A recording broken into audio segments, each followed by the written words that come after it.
எங்கள் main engine start ஆக மாட்டேங்குது, கிராங்க் ஆகுது, பேட்டரி நல்ல கண்டிஷன் இருக்குன்னாங்க. அப்போ ஸ்டார்ட் பண்ணுங்கன்னா சிக்னல் எனக்கு கிடைச்சிச்சு. Main filter choke, air filter choke ஆகிருக்கு. அந்த ஏர் போகல அவ்வளோ. ஆமாம், அவ்வளோ சோக் ஆகிருக்கு. எனக்கு இண்டிகேஷன் இங்கே வருது.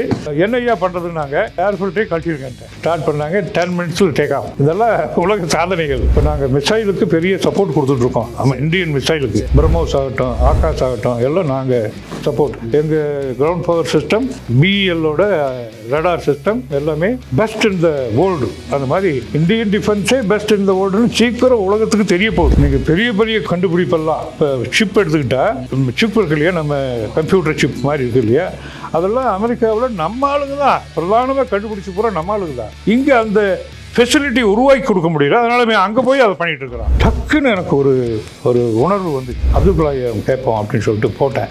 அவர் எப்பவுமே எடுக்கவே மாட்டார், கண்டுக்கவே மாட்டார். அவர் அன்னைக்கு தானே பார்த்து எடுத்தார்.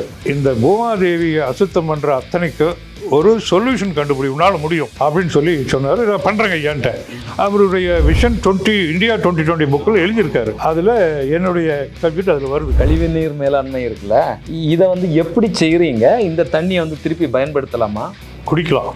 ஓ, நீங்கள் குடிக்கிற பாட்டில்டு வாட்டர் இருக்குல்ல, அதே மாதிரி வரும், குடிக்கலாம். டெக்னாலஜி வந்து டிஆர்டிஓ அப்துல் கலாம் நானும் சேர்ந்து கண்டுபிடிச்சது தான். ஆனால் டெக்னாலஜி வந்து பேட்டன்ட் பை டிஆர்டிஓ. அது தான் நாங்கள் வாங்கியிருக்கோம். கூவம் அடையாறு ரெண்டும் nothing but sewage water. Sewage வாட்டரை க்ளீன் பண்ணி கொடுக்க முடியுமான்னா, அந்த நான் சொல்கிற டெக்னிக்கு டெக்னாலஜி யூஸ் பண்ணோம்னா ஒரு 3 வருஷத்தில் entire city can be clean. 3 வருஷம். விதை உற்பத்தி பண்ணுறதுல ஒட்டு ரகம் வந்து வந்திருக்குது. அது ஒன்றும் ஒரு தப்பானது கிடையாது. ஆனால் அந்த ஒட்டு ரகத்திலிருந்து எப்படி இருக்கணும்னா, அந்த ஒட்டு ரகத்திலிருந்து விளைவிச்சிங்கன்னா அந்த சீடு போட்டால் மறுபடியும் முளைக்கணும்.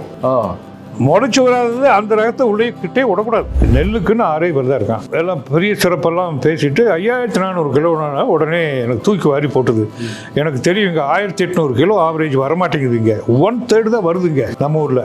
அங்கே எப்படி அவன் எடுக்கிறான் அப்படிங்கிறத டெக்னாலஜி பற்றி கொஞ்சம் எக்ஸ்பிளைன் பண்ணுறான்னு. தண்ணி விடக்கூடாது நெல்லுக்கு.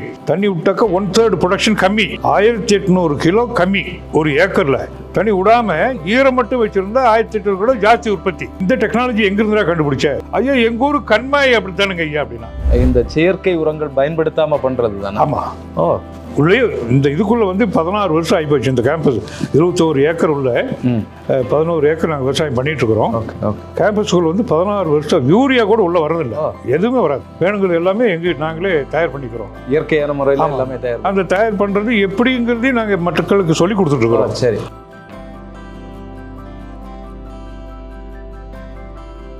தமிழ் குரல் நேயர்களுக்கு அன்பு வணக்கம். இன்றைக்கி நம்ம மிகப்பெரிய ஒரு ஆளுமையை வந்து சந்திச்சிட்ருக்கோம். அவரை பார்த்திங்கன்னா விவசாயம், சித்த மருத்துவம், நீர்நிலை மேலாண்மை, இந்த மாதிரியான பல்வேறு விஷயங்களில் நாட்டம் கொண்டு அறிவியல் பூர்வமாக நிறைய விஷயங்களை வந்து செஞ்சிட்ருக்கிறாரு. அது மட்டும் இல்லை, ஏர் ஸ்டார்ட் யூனிட் அப்படிங்கிற உலக பிரசித்தி பெற்ற ஒரு விஷயத்தை வந்து அவர் செஞ்சிட்ருக்கிறாரு. இன்னும் சொல்லப்போனால் அவர் ஒரு மக்கள் விஞ்ஞானி. மேக் கண்ட்ரோல், அப்புறம் வந்து மேக் இந்தியா லிமிட்டெடுங்கிற மேக் குரூப் ஆஃப் கம்பெனிஸினுடைய சேர்மனாக இருக்கக்கூடிய மதிப்புக்குரிய மாணிக்கம் ஐயா, வணக்கம். வணக்கம். வணக்கம். எப்படி இருக்கீங்க? நல்லா இருக்கேன். எங்கள் தமிழ்நாடு தான் அவ்வளோ நல்லா இல்லை. இல்லை, நான் உங்களை பற்றி கேள்விப்பட்டதுமே எனக்கு வந்து ரொம்ப ஆச்சரியமாக இருக்குது. சந்தோஷம். என்னென்னா, இப்படி ஒரு நபர், அதுவும் தமிழ்நாட்டில் கோயம்புத்தூரில் இருந்து இவ்வளோ பெரிய வேலைகளை உலக பிரசித்தி பெற்ற பெரிய கம்பெனிகளோட கூட சேர்ந்து பண்ணிட்டு இருக்கிறாரா அப்படிங்கிறதே மிகப்பெரிய ஒரு ஆச்சரியமாக இருக்குது. உங்களுடைய சிறு வயது அனுபவம் இருக்குல்ல, உங்களுடைய இதை நோக்கிய பயணம், சின்ன வயசுலேருந்து நீங்கள் எப்படி இந்த இடத்துக்கு முன்னேறி வந்தீங்க அப்படிங்கிற விஷயத்தை கொஞ்சம் பகிர்ந்துக்கலாமா? கண்டிப்பாக. நான் ஒரு ஏழை விவசாயியின் மகன். சுதந்திரம் அடைஞ்சது நான் 1947. நான் 49 பிறந்தேன். அன்னைக்கு 99.9% இந்தியாவில் ஏழைகள் தான். ஒரு பெரிய பணக்காரன்னு எங்கள் அப்பாலாம் சொல்லுவார். எனக்கு ஞாபகம் வரும்போது ஒரு 53வது வருஷம் 1953 லட்சாதிபதி அப்படின்னு எடுத்தால் ஒரே லட்சாதிபதி பக்தவச்சலம் அப்படிம்பாரு. பக்தவச்சலங்கிறது நம்ம சிஎம் இருந்திருக்காரு, முதல்வர். ஆமாம், பக்தவிச்சலம் லட்சம்ங்கிறது இன்னைக்கு ஒரு 100 கோடியாக இருக்கணும்னு நினைக்கிறேன். அன்னைக்கு லட்சம். மீதி எல்லாம் ஏழைகள் தான். எல்லாம் ஏழைகள்னால் யார்? விவசாயிகள். விவசாயத்தை நம்பித்தான் எல்லாரும் வாழ்ந்தாங்க. கூலி தொழிலாளர். நான் அதில் அப்படி ஒரு விவசாயிக்கு பிறந்து ரொம்ப வேலை செஞ்சால் தான் சோறு, இல்லைன்னா சோறு கிடையாது. என்னுடைய 4 வயசுக்கு பிறகு என்னை உள்ள போட்டார், வேலைக்கு போட்டார் எங்கள் அப்பா. ஓ, சின்ன வயசுலேயே வேலைக்கு? ஆமாம். என்னுடைய பொறுப்பு வந்து ரொட்டீனில் பல பொறுப்புகள். ரொட்டீனில் வந்து சாயந்தரம் நாயை கொண்டு போய் பட்டியில் கட்டணும். பட்டி இருக்கும், அங்கே ஆடு 30-40 ஆடு இருக்கும். அதுதான் உரம் போடுறதுக்கு, தோட்டத்துக்கெல்லாம் உரம் போடுறதுக்கு பட்டி தான் இருக்கும். பட்டி கொண்டு போய் நாயை கட்டிடணும். ஏன்னா அங்கே அப்போல்லாம் நிறைய இருக்கும். நாய் இருந்தால் நரி வராது. அந்த நாயை சாப்பாடு எடுத்துகிட்டு போய் அங்கே உள்ளே போட்டுட்டு கட்டி வச்சுட்டு வந்துடணும். காலையில் 5 மணிக்கு எந்திரிச்சு போய் நாயை அவுத்து விட்டு அதை கூட்டிகிட்டு வரணும். கூட்டிகிட்டு வந்து வீட்டில் மறுபடியும் சாப்பாடு போடணும். இது என்னுடைய அன்றாட வேலை, ரொட்டீன். ஆமாம், அன்றாட வரும். அது போக நிறைய வேலை கொடுத்துருவார். எனக்கு தெரிஞ்சு 6 வயசு 7 வயசுலாம் பால் கறந்து வச்சுருப்பாங்க. பால்காரமோடு வருவாங்க. ரங்கசாமி ஐயா பால்காரர், அவருக்கு நான் பால் ஊற்றுவேன். இப்படி பொறுப்பெல்லாம் என்கிட்ட கொடுத்துருந்தாங்க. அப்பா வந்து பெரிய கனவு, என்னை வந்து பெரிய என்ஜினியர் ஆக்கணும் அப்படின்னு சொல்லிட்டு. பள்ளிக்கூடம் கிடையாது அப்போது. 6 கிலோமீட்டரு திருச்செங்கோடு போனால் தான் எங்களுக்கு பள்ளிக்கூடம்.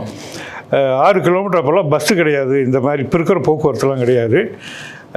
மாட்டு வண்டியில் ஏற வச்சு ஒரு ஆளை போட்டு கொண்டு போய் விட்டு படிக்க வைக்கிறதுக்கு ஒரு பிளான் போட்டுட்டு இருந்தார். அது ப்ராக்டிக்கலாக தோணலை. அப்புறம் ஒரு பள்ளிக்கூடம் இங்கேயே கட்டிடலான்னு சொல்லிட்டு ஒரு முடிவு எடுத்தார். அப்போ காமராஜ் ஐயாவோட பீரியட் அது. அப்போது நான் எல்லாத்தையும் படிக்க வைக்கணுங்கிறதுல ரொம்ப குறியாக இருந்தார் அவர். திருச்செங்கோடு எப்படியோ வர்றாருன்னு தெரிஞ்சுக்கிட்டு அப்பா வந்து என்னை தோள் மேலே வச்சுக்கிட்டு போய் ஐயாவை பார்க்குறதுக்கு போனார். சாயந்தரம் விடமாட்டேன்ட்டாங்க. யார் கலெக்டர் இருந்தார், டிஎஸ்பி இருந்தார், விடமாட்டேன்ட்டாங்க. அப்புறம் எப்படியும் காலையில் எந்திரிச்சு வெளியே வரும்போது அவரை பிடிச்சிக்கலாம் அப்படின்னு சொல்லி ஓரமாக நின்று இருந்துட்டு அவர் கார் வெளியே வரும்போது போய் குறுக்க நின்றுட்டார். நான் மேலே உட்காந்துட்டு இருக்கேன், கால் மேலே பிடிக்கும். சரி. அப்போ வந்து காமராஜர் இறங்கி வந்து எல்லோரும் வந்து தட்டி விட்டாங்க. காமராஜர் வந்து இறங்கி வந்தார். அப்பா உன் பேர் என்னப்பா? என் பேர் அத்தப்பன். அத்தப்பா உனக்கு என்ன வேணும் அப்படின்னு கேட்டார். என் குழந்தை படிக்கணும். ஆனால் அதுக்கு தானப்பா பாடுபடுறேன் அப்படின்னாரு. சரி. அப்புறம் எனக்கு வந்து பள்ளிக்கூடம் இல்லையா, 6 கிலோமீட்டரு பையன் நடந்து வர முடியாது, பஸ்ஸுக்கு இதெல்லாம் ஒன்றும் கிடையாது. அதனால் எங்கள் ஊர்லேயே ஒரு பள்ளிக்கூடம் போடுறதுக்கு ஏற்பாடு பண்ணி கொடுத்தீங்கன்னா பரவாயில்ல. ஆனால் அதுக்கு தப்பாக நான் எல்லா முயற்சியும் பண்ணுறேன், இந்த பயலுக்கு பணம் இல்லைன்னு சொல்லிட்டே இருக்காங்க அப்படின்னாரு. ஐயா நான் கொட்டாய் இருக்குது, எனக்கு நான் பெஞ்சுக்கு இதெல்லாம் வாங்கி கொடுத்துட்றேன். வாத்தியாருக்கு சொல்லிக் கொடுக்குறதுக்கு என்ன சேர் வேணும், டேபிள் வேணும் பள்ளி கொடுத்துட்றேன். வாத்தியார் மட்டும் ஒருத்தர் கொடுங்க ஐயா, 19 ரூபா சம்பளம்னு சொன்னாங்க, அது கூட நான் எப்படியாவது மாதம் கொடுத்துட்றேன் ஐயா அப்படின்னாரு. அவருக்கு கண்ணில் தண்ணி வந்துடுச்சு. சரி, இப்படிப்பட்ட ஆள் தான் நான் தேடிட்டு இருக்கிறேன் அப்படின்னு சொல்லிட்டு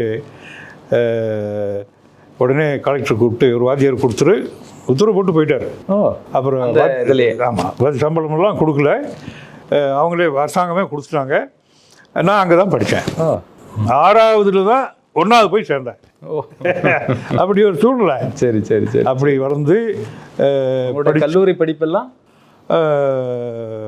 இங்கே பிஹெச்டி டெக்கில் ஆண்டவனா எல்லாத்துலேயும் நல்ல மார்க் வாங்க வச்சான். ஆண்டவனா கொண்டு வந்தாங்க, பார்த்தாங்க, மார்க் ஷீட் பார்த்தாங்க, பிஹெச்டி டெக்கில் இடம் கொடுத்துட்டாங்க. அங்கே தான் படித்தேன். சரி 5 வருஷம். பிஇ எலக்ட்ரானிக்ஸ் ஃபஸ்ட்டு செட்டு செமஸ்டரில் நாங்கள் தான் ஃபஸ்ட்டு செட்டு வந்தோம். அமெரிக்காவில் வேலை கிடைச்சிது, நேவியில் வேலை கிடைச்சிது. எங்கள் அப்பா அதெல்லாம் போகக்கூடாதுன்ட்டார். அமெரிக்கா வேலை கிடைச்சி நீ காமராஜர் ஐயா உன்னை இன்ஜினியரை படிக்க வச்சிருக்காரு, நீ ஜாலியாக அங்கே போய் சுற்றிட்டு இருப்பியா, சரி சரி, இந்த நாட்டுக்கு என்னடா பண்ணுறது அப்படின்னு சொல்லி முடியாதுன்ட்டார். அப்போல்லாம் நாங்கள் கேட்டுதான் ஆகணும். அப்பா சொன்னால் நாங்கள் கேட்கணும். எங்கள் பேர குழந்தைங்க அப்படி கேட்கறது இல்லை, அது விட்டுருவோம். அப்புறம் சரியப்பா அப்படின்னு சொல்லிட்டு ஒரு தொழில் ஆரம்பிக்கிறேன்னா, நீ என்னடா இந்த செட்டியார் வீடு முதலியார் வீடு தான் எங்கள் ஊரில் தொழில் பண்ணுவாங்க, நாங்களாம் விவசாயம் பண்ணுறோம், நீ உனக்கு என்னடா தெரியும் அப்படின்னு சொல்லி திட்டினார். இல்லைப்பா நான் ஏதோ பண்ணுறேன்னு சொல்லி ஆரம்பித்தேன். கொஞ்சம் மன வருஷம் தான் அவருக்கு.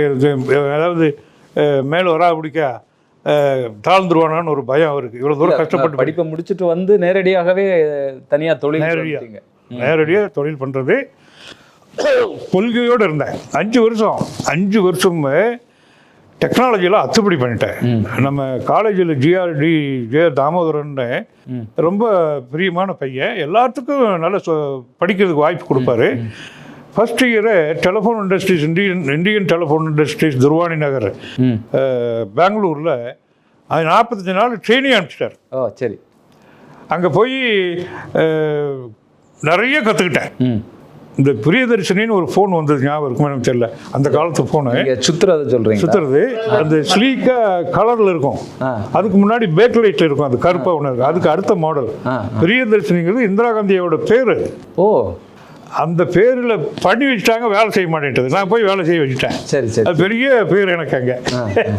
அது மாதிரி ஒவ்வொரு சம்மர் வெக்கேஷன்லேயும் பிஇஎல், ஹெச்சி இதில் ஹைதராபாடில் இசிஐஎல் எல்லா இடத்துலையும் ட்ரைனிங் எடுத்தேன். ஸோ டெக்னாலஜி நமக்கு அத்துப்படி. ஸோ அதனால் சொந்தமாக தொழில் பண்ணலாம் அப்படின்னு சொல்லி ஆரம்பித்து, இந்தியாவிலேயே இல்லாதது தான் பண்ணுறது. இங்கே எல்லாம் பம்ப் செட் தான் அப்போ ஃபேமஸ்.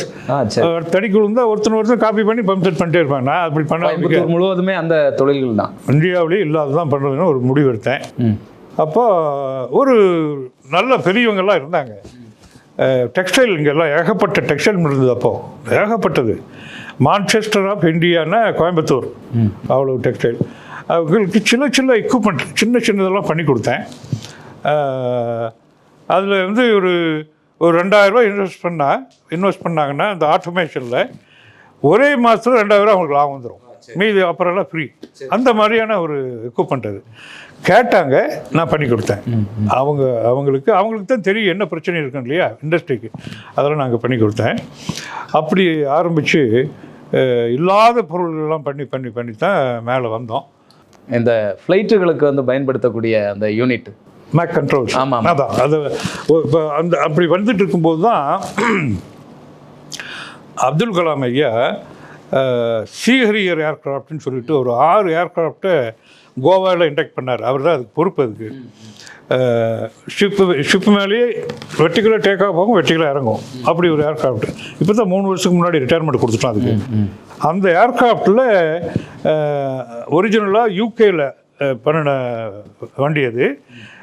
பேட்ரி வச்சுனா சர்வீஸ் பண்ணுவாங்க. சரி சரி. அந்த ஊரில் பேட்ரி 2 மணி நேரத்துக்கு தாங்குது. இங்கே கோவாவில் அந்த கிளைமேட்டுக்கு, ஹாட் கிளைமேட், ஹியூமிடிட்டிக்கு அந்த பேட்ரி வேலை செய்ய மாட்டேங்குது. 10 நிமிஷம் மேலே தாங்குறது இல்லை. பெரும் பிரச்சனை. யூகே கம்பெனிக்காரனாலையும் சால்வ் பண்ண முடியல. அவன் உலகம் பூரா டெக்னாலஜி தேடிட்டு முடியாத முடிக்க அப்துல் கலாம் ஐயா சுற்றி அடித்து பிடிச்சி என்கிட்ட வந்துட்டார். பிஹெச்டி தான் காரணம். பிஹெச்டி ஜிஆர் தாமோதரன் தான் காரணம். இப்படி ஒருத்தர் இருக்கிறான் மசைய, அவனை போய் நீ பாருன்னு சொல்லி வந்துட்டேன் அவர். அப்புறம் இதை பண்ணி கொடுப்பா அப்படின்னு சொல்லிட்டு ஸ்பெசிஃபிகேஷன்லாம் எழுதணும். பண்ணி கொடுத்தாச்சு. நல்லா வேலை செஞ்சது. அங்கே இருந்து தான் நான் வந்து மிலிட்ரிக்கு டேக் ஆஃப் ஆனேன். அவர் தான் உள்ளே இன்ட்ரடியூஸ் பண்ணார். இண்டஸ்ட்ரிக்கும் அதே மாதிரி அவர் கொடுத்த ஒரு என்கரேஜ்மெண்ட்டில் நிறைய பண்ணணும். சம்பாதிக்கிறது வந்து 8 அணான்னா நான் R&Dக்கு செலவு பண்ணுறது 10 அணா. அப்படி இங்கே வேறு ஒன்றும் எனக்கு செலவே இல்லை. வேறு எந்த பழக்கமும் கிடையாது. சரி சரி. அதில் கஷ்டங்கிறது இண்டஸ்ட்ரி ஆரம்பிச்சுட்டு ஒரு கஷ்டப்படுறதுங்கிறது அளவே இல்லை. ஏன்னா அப்பாவுக்கு எகெயின்ஸ்டாக நான் தொழிலில் இறங்கியிருக்கேன். அவருக்கு விருப்பம் இல்லை.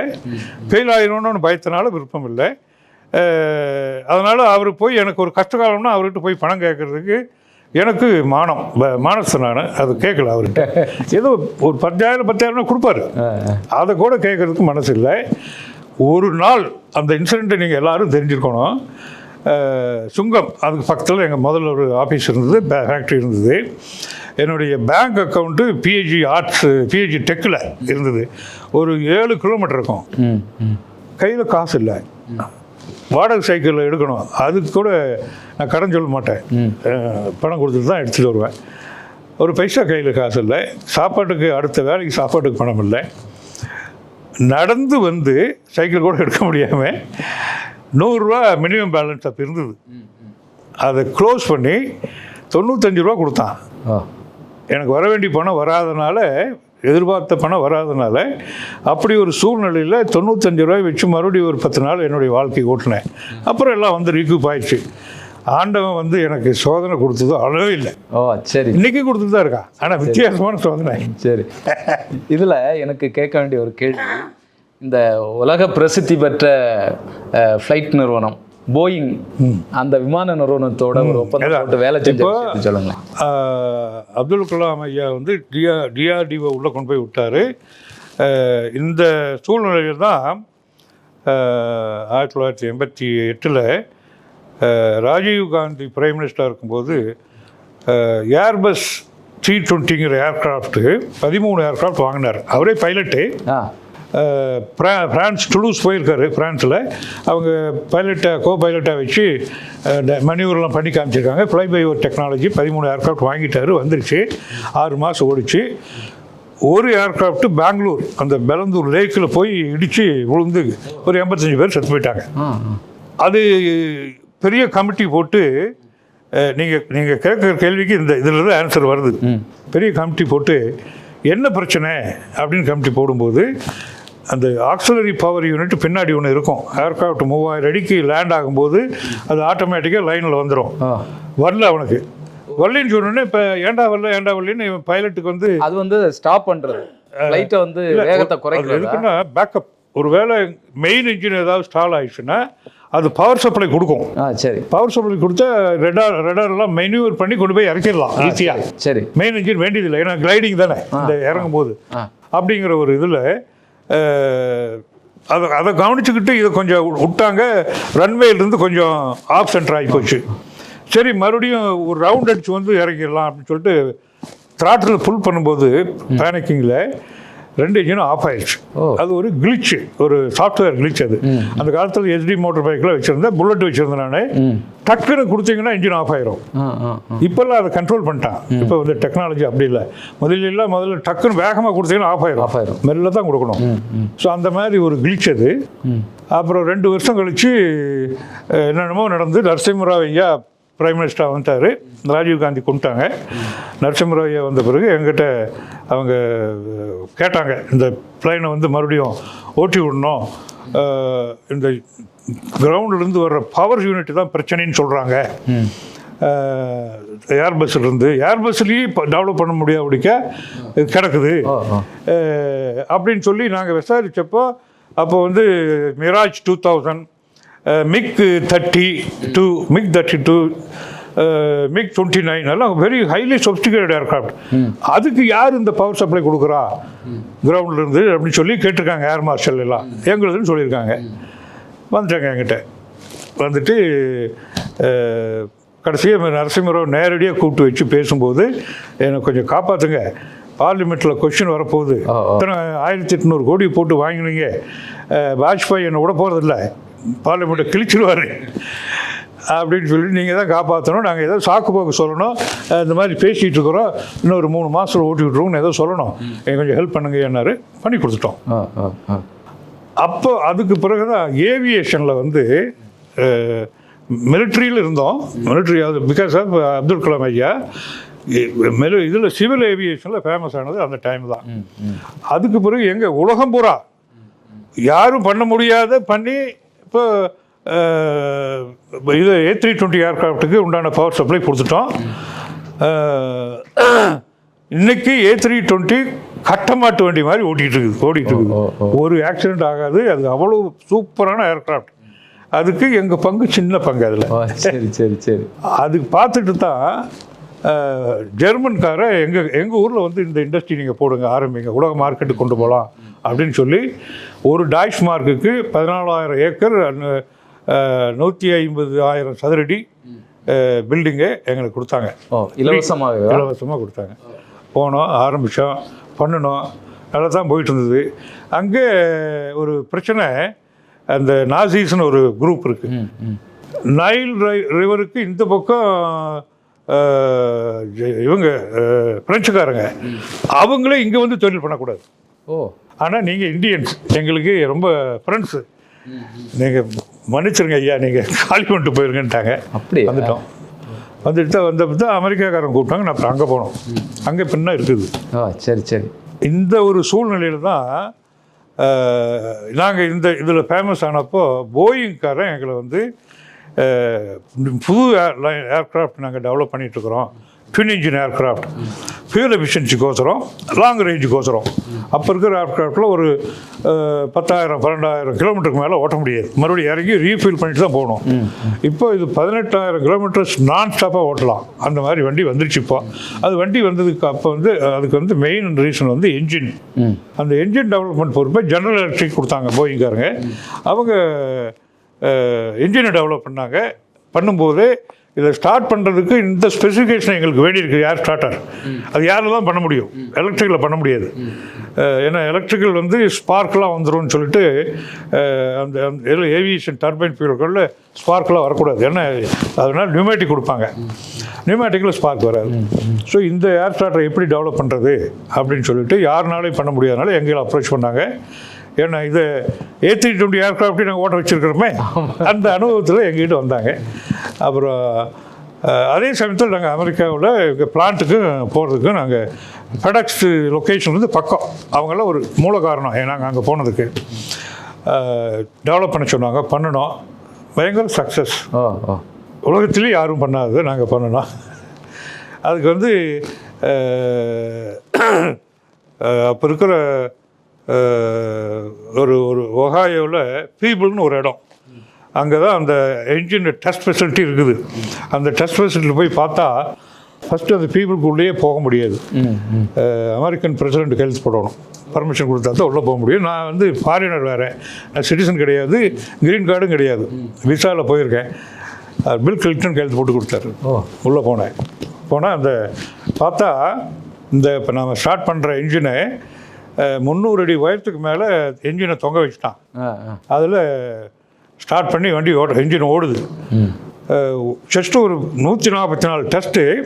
அதில் 2 டெஸ்ட் மட்டும் உங்களுக்கு ஒரு ஐடியாவுக்கோசரம் சொல்கிறேன். என்ஜின் ஏர்க்ராஃப்ட்டு டேக் ஆஃப் ஆயிடுச்சு. பெரிய பனிக்கட்டி மலை, பனிக்கட்டினா இந்த ஐஸ் மழை பெய்யும்ல, அந்த மழை பெய்யுது, இவ்வளோ பெரிய கட்டிலாம் விழுவோம். அது இந்த என்ஜின் ஸ்டக் ஆகும், அந்த பிளேடு உடையக்கூடாது. அது உடையாமல் இருக்குதா அப்படின்னு டெஸ்ட் பண்ணுறதுக்கு அந்த ஃபெசிலிட்டி அது. அது என்னடா இவ்வளோ மேசிவ் ஸ்ட்ரக்சரில் போட்டு பண்ணியிருக்கானே, இதெல்லாம் நம்ம ஊரில் இதெல்லாம் பண்ண முடியுமான்னு பார்த்தா கடைசியில் நம்ம ஊர் குப்பை சூப்பம் தான் அதை பண்ணிகிட்ருக்குறான். எனக்கே ஆச்சரியாக போச்சு, அடாடாடா. அப்புறம் 120 கிலோ வல்ச்சர்னு பேர் இதுக்கு, அமெரிக்கன் வல்ச்சர் பேர்டு. 120 கிலோ ஒரு கேனனில் வச்சுட்டு, கேனன்னா தெரியுமில்ல, கன் மாதிரி இருக்கும், அதுக்குள்ளே லைவாக இருக்குது, இங்கேருந்து அடிக்கிறான். அந்த என்ஜின் ஸ்ட்ரக் பண்ணுது, அப்படியே வெளியில் வரும்போது புகை மட்டும்தான், ஷுக், அவ்வளோதான். என்ஜின் அது பாட்டுக்கு ஜிக்கு ஜிக்கு ஜிக்குன்னு ஓடிட்டு இருக்குது, ஒன்றும் ஆகலை. இந்த மாதிரி டெஸ்ட் எல்லாம் பார்த்த உடனே எனக்கு பயங்கர கான்ஃபிடென்ஸ் வந்துருச்சு. அடாடாடா, இந்த நம்ம பசங்க இங்கே வந்து இவ்வளோ தூரம் நல்லா வேலை செய்யிட்டு இருக்காங்கன்னா இதை உருவாக்கி கொடுத்துருக்குறான், இன்ஃப்ராஸ்ட்ரக்சரை அவன் உருவாக்கி கொடுத்துருக்கான். அதனால தான் அவன் டெவலப் பண்ண முடியுது. சரி, இது ஏன் நம்ம ஊரில் பண்ண முடியாது, இப்போ எல்லாம் ஆரம்பிச்சாச்சு, இங்கே வந்துட்டு இருக்குது, கண்டிப்பாக பண்ணிடுவோம். சரி, ஸோ இப்படி தான் ஏர் ஸ்டார்டர் வந்து இந்த மாதிரி நாங்கள் உலகத்திலேயே ஏர் ஸ்டார்டர் ஏற்கனவே நிறைய பேர் பண்ணியிருந்தாங்க, இந்த கெப்பாசிட்டிக்கு பண்ண முடியல அவனால். அப்போ அதில் வந்து ஸ்பெஷாலிட்டிலாம் பண்ணணும். ஏர் ஸ்டார்டர் வந்து உலகம் பூரா போயிடுது, இங்கே உட்காந்துட்ருக்குறோம். இந்த A320 ஏர்க்ராஃப்டோட பவர் சப்ளை டெவலப் பண்ண டெக்னாலஜியில் இந்த மோட்டரோலா சிப்பு ஒன்று இருக்கும். அது வந்து ரிமோட் மானிட்டரிங் டிவைஸ்ன்னு ஒரு ஆப்ஷன் நாங்கள் டெவலப் பண்ணோம். நாங்கள் தான் டெவலப் பண்ணோம் உலகத்துலேயே. அந்த டெவலப் பண்ணதை பார்த்துட்டு தான் எங்களை ஜெர்மனிக்கே கூப்பிட்டான். யார்? லுஃப்தான்சா. எதுக்குடான்னு பார்த்தா இதை டெவலப் பண்ணிவிட்டு இதை வந்து டெக்னாலஜி அவன் அப்சர்வ் பண்ணிவிட்டு இன்றைக்கி நீங்கள் உங்கள் கேர்ள் ஃப்ரெண்டு டெல்லியிலேருந்து வரான்னு வச்சுக்கோங்க, நீங்கள் ட்ராக் பண்ண முடியும் இந்த இடத்துல உட்காந்துக்கிட்டு. உங்கள் வண்டி இதில் போட்டிங்கன்னா வந்துட முடியும். அந்த டெக்னாலஜி டெவலப் பண்ண பேசிக் இது வந்து எங்களுது. ஓ சரி சரி சரி. அவன் அப்படி எடுத்துகிட்டு போயிட்டான். அப்போல்லாம் நமக்கு தெரியாது, சின்ன பையன். அப்போல்லாம் நமக்கு வந்து பேட்டன்ட்டு அப்படிங்கிறதெல்லாம் பெருசாக இந்தியாவில் இல்லை. இப்போ எதுக்கு எடுத்தாலும் பேட்டன் வந்துடுச்சு. ஸோ இந்த மாதிரியெல்லாம் பார்த்துட்டு தான் உலக ஃபேமஸ் ஆனோம். எங்கள் ஏர்ஸ்டார்டர் உலகம் பூரா போச்சு. அதில் ஒன்று வந்து ஹைனான், சைனாவில் ஹைனான் ஒரு ப்ராவின்ஸில் வச்சுருந்தான் எங்கள் ஏர்ஸ்டார்டர் இருந்தது. ஒரு இன்சிடென்ட்ஸில் தான் சைனா என்ன பண்ணால், இந்த எப்பவுமே நம்ம சைனாவுக்கும் இந்த பக்கத்தில் இருக்கிற கண்ட்ரிஸுக்கும் கொஞ்சம் பிரச்சனையாகவே இருந்துகிட்ருக்கோம் எப்பவுமே. இவங்க அமெரிக்கன்ஸ் போய் அதை ரெக்கக்னைசேஷன் பண்ணுவாங்க. இவன் பண்ணிகிட்டு இருக்கும்போது சைனாக்காரன் ரெக்கக்னைஸ் பிளேனை கொண்டு போய் இறக்கி விட்டான், ஃபோர்ஸ் பண்ணி இறக்கி விட்டான். ஹைனானில் போய் இறங்கிடுச்சு. அது பெரிய டிப்ளமேட்டிக் சேனல்லாம் நெகோசியேஷன்லாம் முடிஞ்சு அதை ஸ்டார்ட் பண்ணும்போது அந்த ஏர்க்ராஃப்ட் ஸ்டார்ட் ஆக மாட்டேங்குது. இன்பில்ட் ஸ்டார்டர் இருக்குது, ஆனால் ஸ்டார்ட் ஆக மாட்டேங்குது. எக்ஸ்டர்னலாக கொடுக்கணும். அது வந்து ஏர் ஸ்டார்டராக இருக்கணும். அந்த ஏர் ஸ்டார்டர் கொடுக்கும்போது எங்களுக்கு ஏர் ஸ்டார்டர் அங்கே இருக்குது. பார்த்த உடனே எங்களை பிடிச்சிட்டாங்க. யார்? சிஐஏ தான். அப்புறம் இந்த மாதிரி எங்களுக்கு பிரச்சனை இருக்குது, ஹெல்ப் பண்ணுங்க அப்படின்னு. சரி நீங்கள் போர்ட்டில் ப்ளக் பண்ணுங்கன்னு பண்ணி சேட்டலைட் கனெக்ஷன் கொடுத்தாங்க. என்ஜின், எங்கள் மெயின் என்ஜின் ஸ்டார்ட் ஆக மாட்டேங்குது, கிராங்க் ஆகுது, பேட்டரி நல்ல கண்டிஷன் இருக்குன்னாங்க. அப்போ ஸ்டார்ட் பண்ணுங்கன்னா சிக்னல் எனக்கு கிடச்சிச்சு. இது filter, main filter choke, air filter choke ஆகிருக்கு. அந்த ஏர் போகல அவ்வளோ. ஆமாம், அவ்வளோ சோக் ஆகிருக்கு. எனக்கு இண்டிகேஷன் இங்கே வருது. என்னையா பண்ணுறதுன்னாங்க, ஏர் ஃபில்டரே கழட்டியிருக்கேன்ட்டேன். ஸ்டார்ட் பண்ணாங்க. 10 மினிட்ஸில் டேக் ஆஃப். இதெல்லாம் உலக சாதனைகள் பெரிய. இப்போ அது மாதிரி இந்தியாவில் இல்லாததை பண்ண ஆரம்பித்து, உலகத்தில் இல்லாத நாங்கள் பண்ண ஆரம்பித்து இன்றைக்கு வரைக்கும் கண்டினியூ பண்ணுறோம். இது வரைக்கும் இப்போ இருக்கிறதுல நாங்கள் உலகத்தில் இல்லாத தான் பண்ணிகிட்ருக்குறோம். இப்போ நாங்கள் மிசைலுக்கு பெரிய சப்போர்ட் கொடுத்துட்ருக்கோம். ஆமாம், இந்தியன் மிசைலுக்கு. சரி, பிரம்மோஸ் ஆகட்டும், ஆகாஷ் ஆகட்டும், எல்லாம் நாங்கள் சப்போர்ட். எங்கள் கிரவுண்ட் பவர் சிஸ்டம், பிஎல்லோட ரடார் சிஸ்டம், சிலதெல்லாம் இஸ்ரேல் வந்து இங்கே இருக்குது, கூட இருக்குது. அப்படியா? அது ரடார் சிஸ்டம் எல்லாமே பெஸ்ட் இன் த வேர்ல்டு. அந்த மாதிரி இந்தியன் டிஃபென்ஸே பெஸ்ட் இன் த வேர்ல்டுன்னு சீக்கிரம் உலகத்துக்கு தெரிய போகுது. இந்த ஆப்ரேஷன் சிந்தூர்லேயே உங்களுக்கு ஓரளவுக்கு தெரிஞ்சிருக்கும். அது மாதிரி உலகத்தில் இல்லாததான் நாங்கள் பண்ணிகிட்ருக்குறோம். இல்லை, உலக அளவில் வந்து ஒரு தமிழனாக இவ்வளோ பெரிய விஷயங்கள் எல்லாம் செஞ்சுருக்கீங்க. ஆனால் வந்து யாருக்குமே தெரியல, பரவலாக வந்து யாருக்குமே தெரியல. இந்த தொழில் சார்ந்த நபர்களுக்கு தெரியும், இந்த தொழிலில் இருக்கிறவங்களுக்கு தெரியும் இப்படிப்பட்ட ஒரு மாமனிதர் அப்படிங்கிறது. இது அன்ஃபார்ச்சுனேட்டாக என்ன ஆச்சுன்னா, நாங்கள் பண்ணுற தொழிலுக்கு ஐபி செக்யூரிட்டியில் இருக்கிறோம். நாங்கள் வெளியே போய் சொல்லிக்கிறது இல்லை, போஸ்ட் பண்ணிக்கிறது இல்லை. அப்படி ஒரு அவசியம் வரல. மேபி ஆண்டவனுடைய கட்டளையாக இருக்கலாம். நீ இது வரைக்கும் பேசாமல் இருந்தது நல்லது தாண்டா அப்படின்னு சொல்லியிருக்கலாம். இப்போ நீங்களாம் வந்திருக்கீங்க, இப்போ பிரபலம் பண்ணுங்க. பிரபலம் பண்ணி என்ன ஆக போகுது எங்களுக்கு அப்படிங்கிறத என்னுடைய கேள்வி. இது உங்களுடைய பெருமை மட்டும் இல்லை சார், இது வந்து ஒரு தமிழனுடைய பெருமை. எப்படி நம்ம அப்துல் கலாம் ஐயாவை வந்து இன்னைக்கு கொண்டாடிட்டு இருக்கோமோ, அது மாதிரி நீங்கள் ஒரு மாபெரும் விஞ்ஞானியாக இருக்கீங்க. உலக அளவில் ஏகப்பட்ட விஷயங்கள் வந்து செஞ்சிட்ருக்கீங்க. அது நிச்சயமாக தெரியணுமே. உங்களுடைய பெருமை தான் அடுத்த தலைமுறையை வந்து நம்மளும் செய்யலாம் அப்படிங்கிற ஒரு தூண்டுகோலாக நிச்சயமாக அமையும். கண்டிப்பாக ஒரு மோட்டிவேஷனலாக இருக்கும். ஆமாம், அதில் எந்த மாற்றமும் இல்லை. இப்போ ஒரு இதில் பார்த்தீங்கன்னு சொன்னால் அறிவியல் ரீதியாக மிகப்பெரிய சாதனைகள் வந்து செஞ்சுருக்கீங்க. அதை தாண்டி இப்போ வந்து சமூகத்திற்கு, விவசாயிகளுக்கு, அது மாதிரி மக்கள் மேம்பாட்டுக்காக நிறைய உங்களுடைய விஞ்ஞான அறிவை வந்து பயன்படுத்திட்டு இருக்கீங்க. அது ஒரு எல்லை. நீங்கள் தொழில்நுட்ப ரீதியாக ஃப்ளைட்டு இதுக்கெல்லாம் பண்ணது ஒரு எல்லையாக இருந்தால், இது இன்னொரு எல்லை. இப்போ இந்த இதுக்கு வாரதுக்கான சிந்தனை உங்களுக்கு எப்படி வந்தது? எப்படி வந்தீங்க இந்த மக்கள் பணியில்? ரொம்ப ரொம்ப ஆப்டான கேள்வி நீங்கள் கேட்டது. 2002 என்னமோ பண்ணிகிட்டு இருக்கான்டா அவன் இந்த பையன், உலகம் பூரா ஃபேமஸ் ஆக போகிறான் அப்படின்னு தெரிஞ்சுட்டப்பா தொழில் ஆரம்பிக்க வேண்டாம்னு சொன்னார். எகென்ஸ்டாக போய் சக்ஸஸ் ஆனதை பார்த்து பெருமைப்பட்டு ரொம்ப க்ளோஸாக வந்துட்டார். அப்போ வந்து டேய் நீ எல்லாம் சரிதான்டா, இந்த நம்ம விவசாயிகளுக்கு நம்ம சமுதாயம், விவசாயிகளுக்கு நம்ம சமுதாயம், அவர் ஜாதி மதமெல்லாம் பார்க்க மாட்டார். இவங்களுக்கு விவசாயிகளுக்கு என்னடா பண்ணேன், ஒரு 100 பேர் இருந்திருப்பாங்க. அப்போ போனால் எப்போவுமே அப்பா கூட ஊர் கவுண்டர் ஊர் கூடவே இருப்பாங்க நிறைய. நீ என்னடா பண்ண அப்படின்னு சொல்லி கொஞ்சம் கேவலமாகவே பேசிட்டார். அதுக்கு தான் காமராஜர் உன்னை படிக்க வச்சாரான்னு கேட்டார். சரி சரி.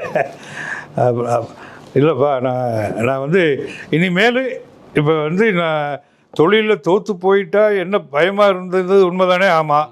இப்போ ஏதோ ஜெயிச்சு வந்துட்டேன்ல, ஆமாம்.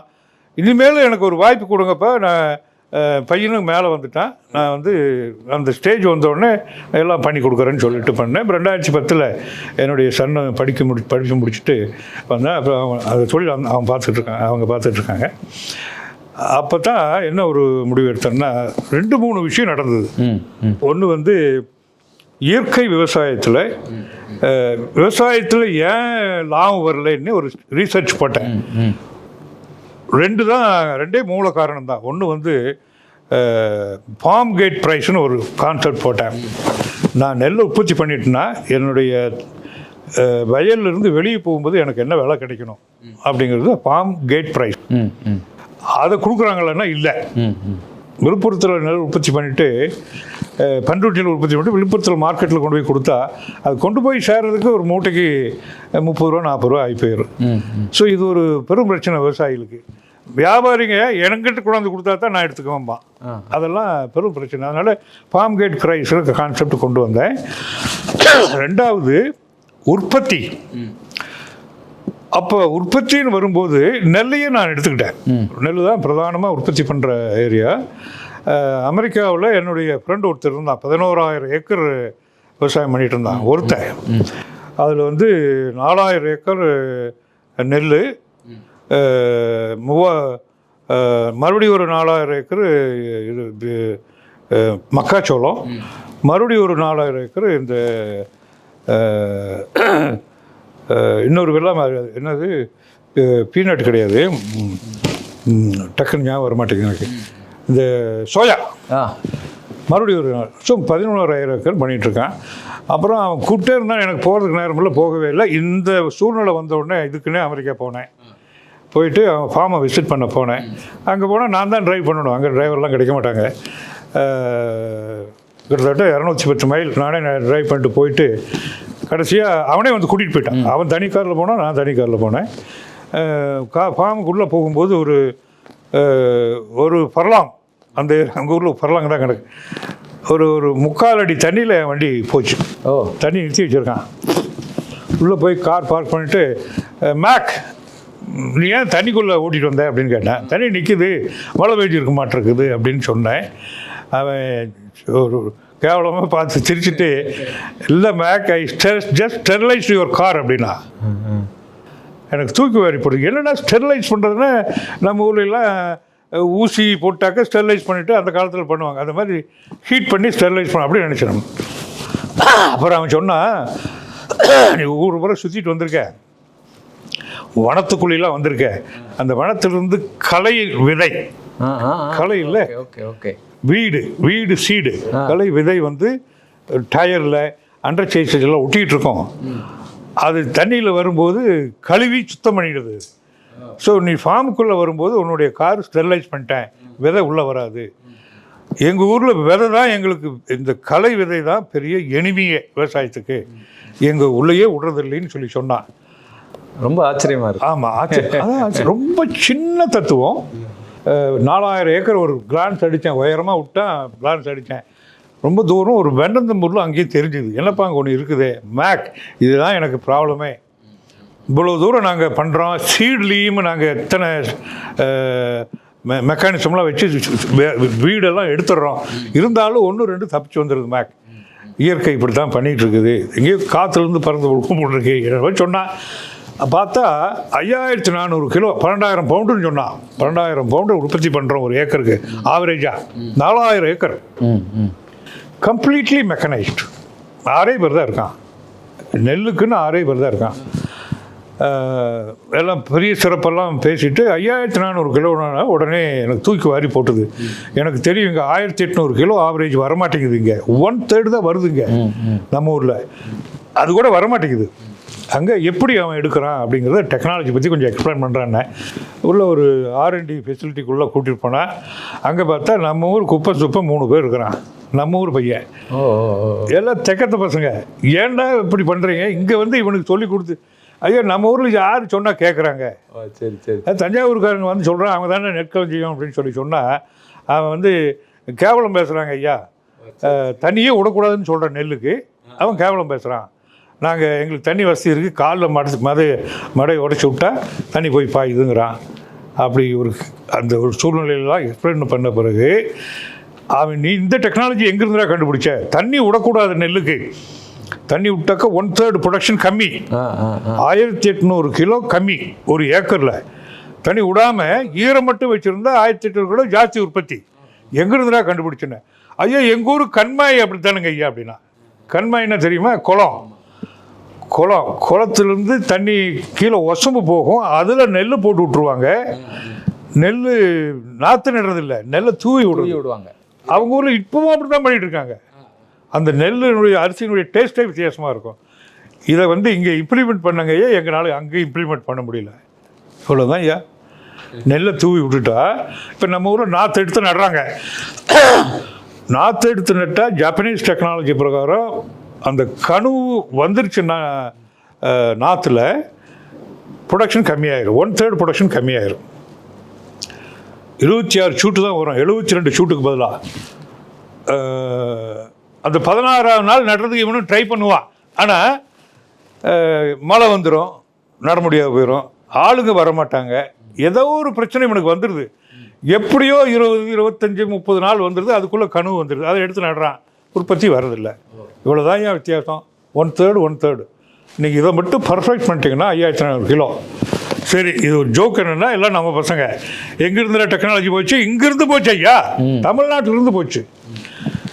இதை வந்து நாமக்கல்லில் ஒரு பெரிய மீட்டிங் போட்டு விவசாயிகளுக்கெல்லாம் சொன்னேன்.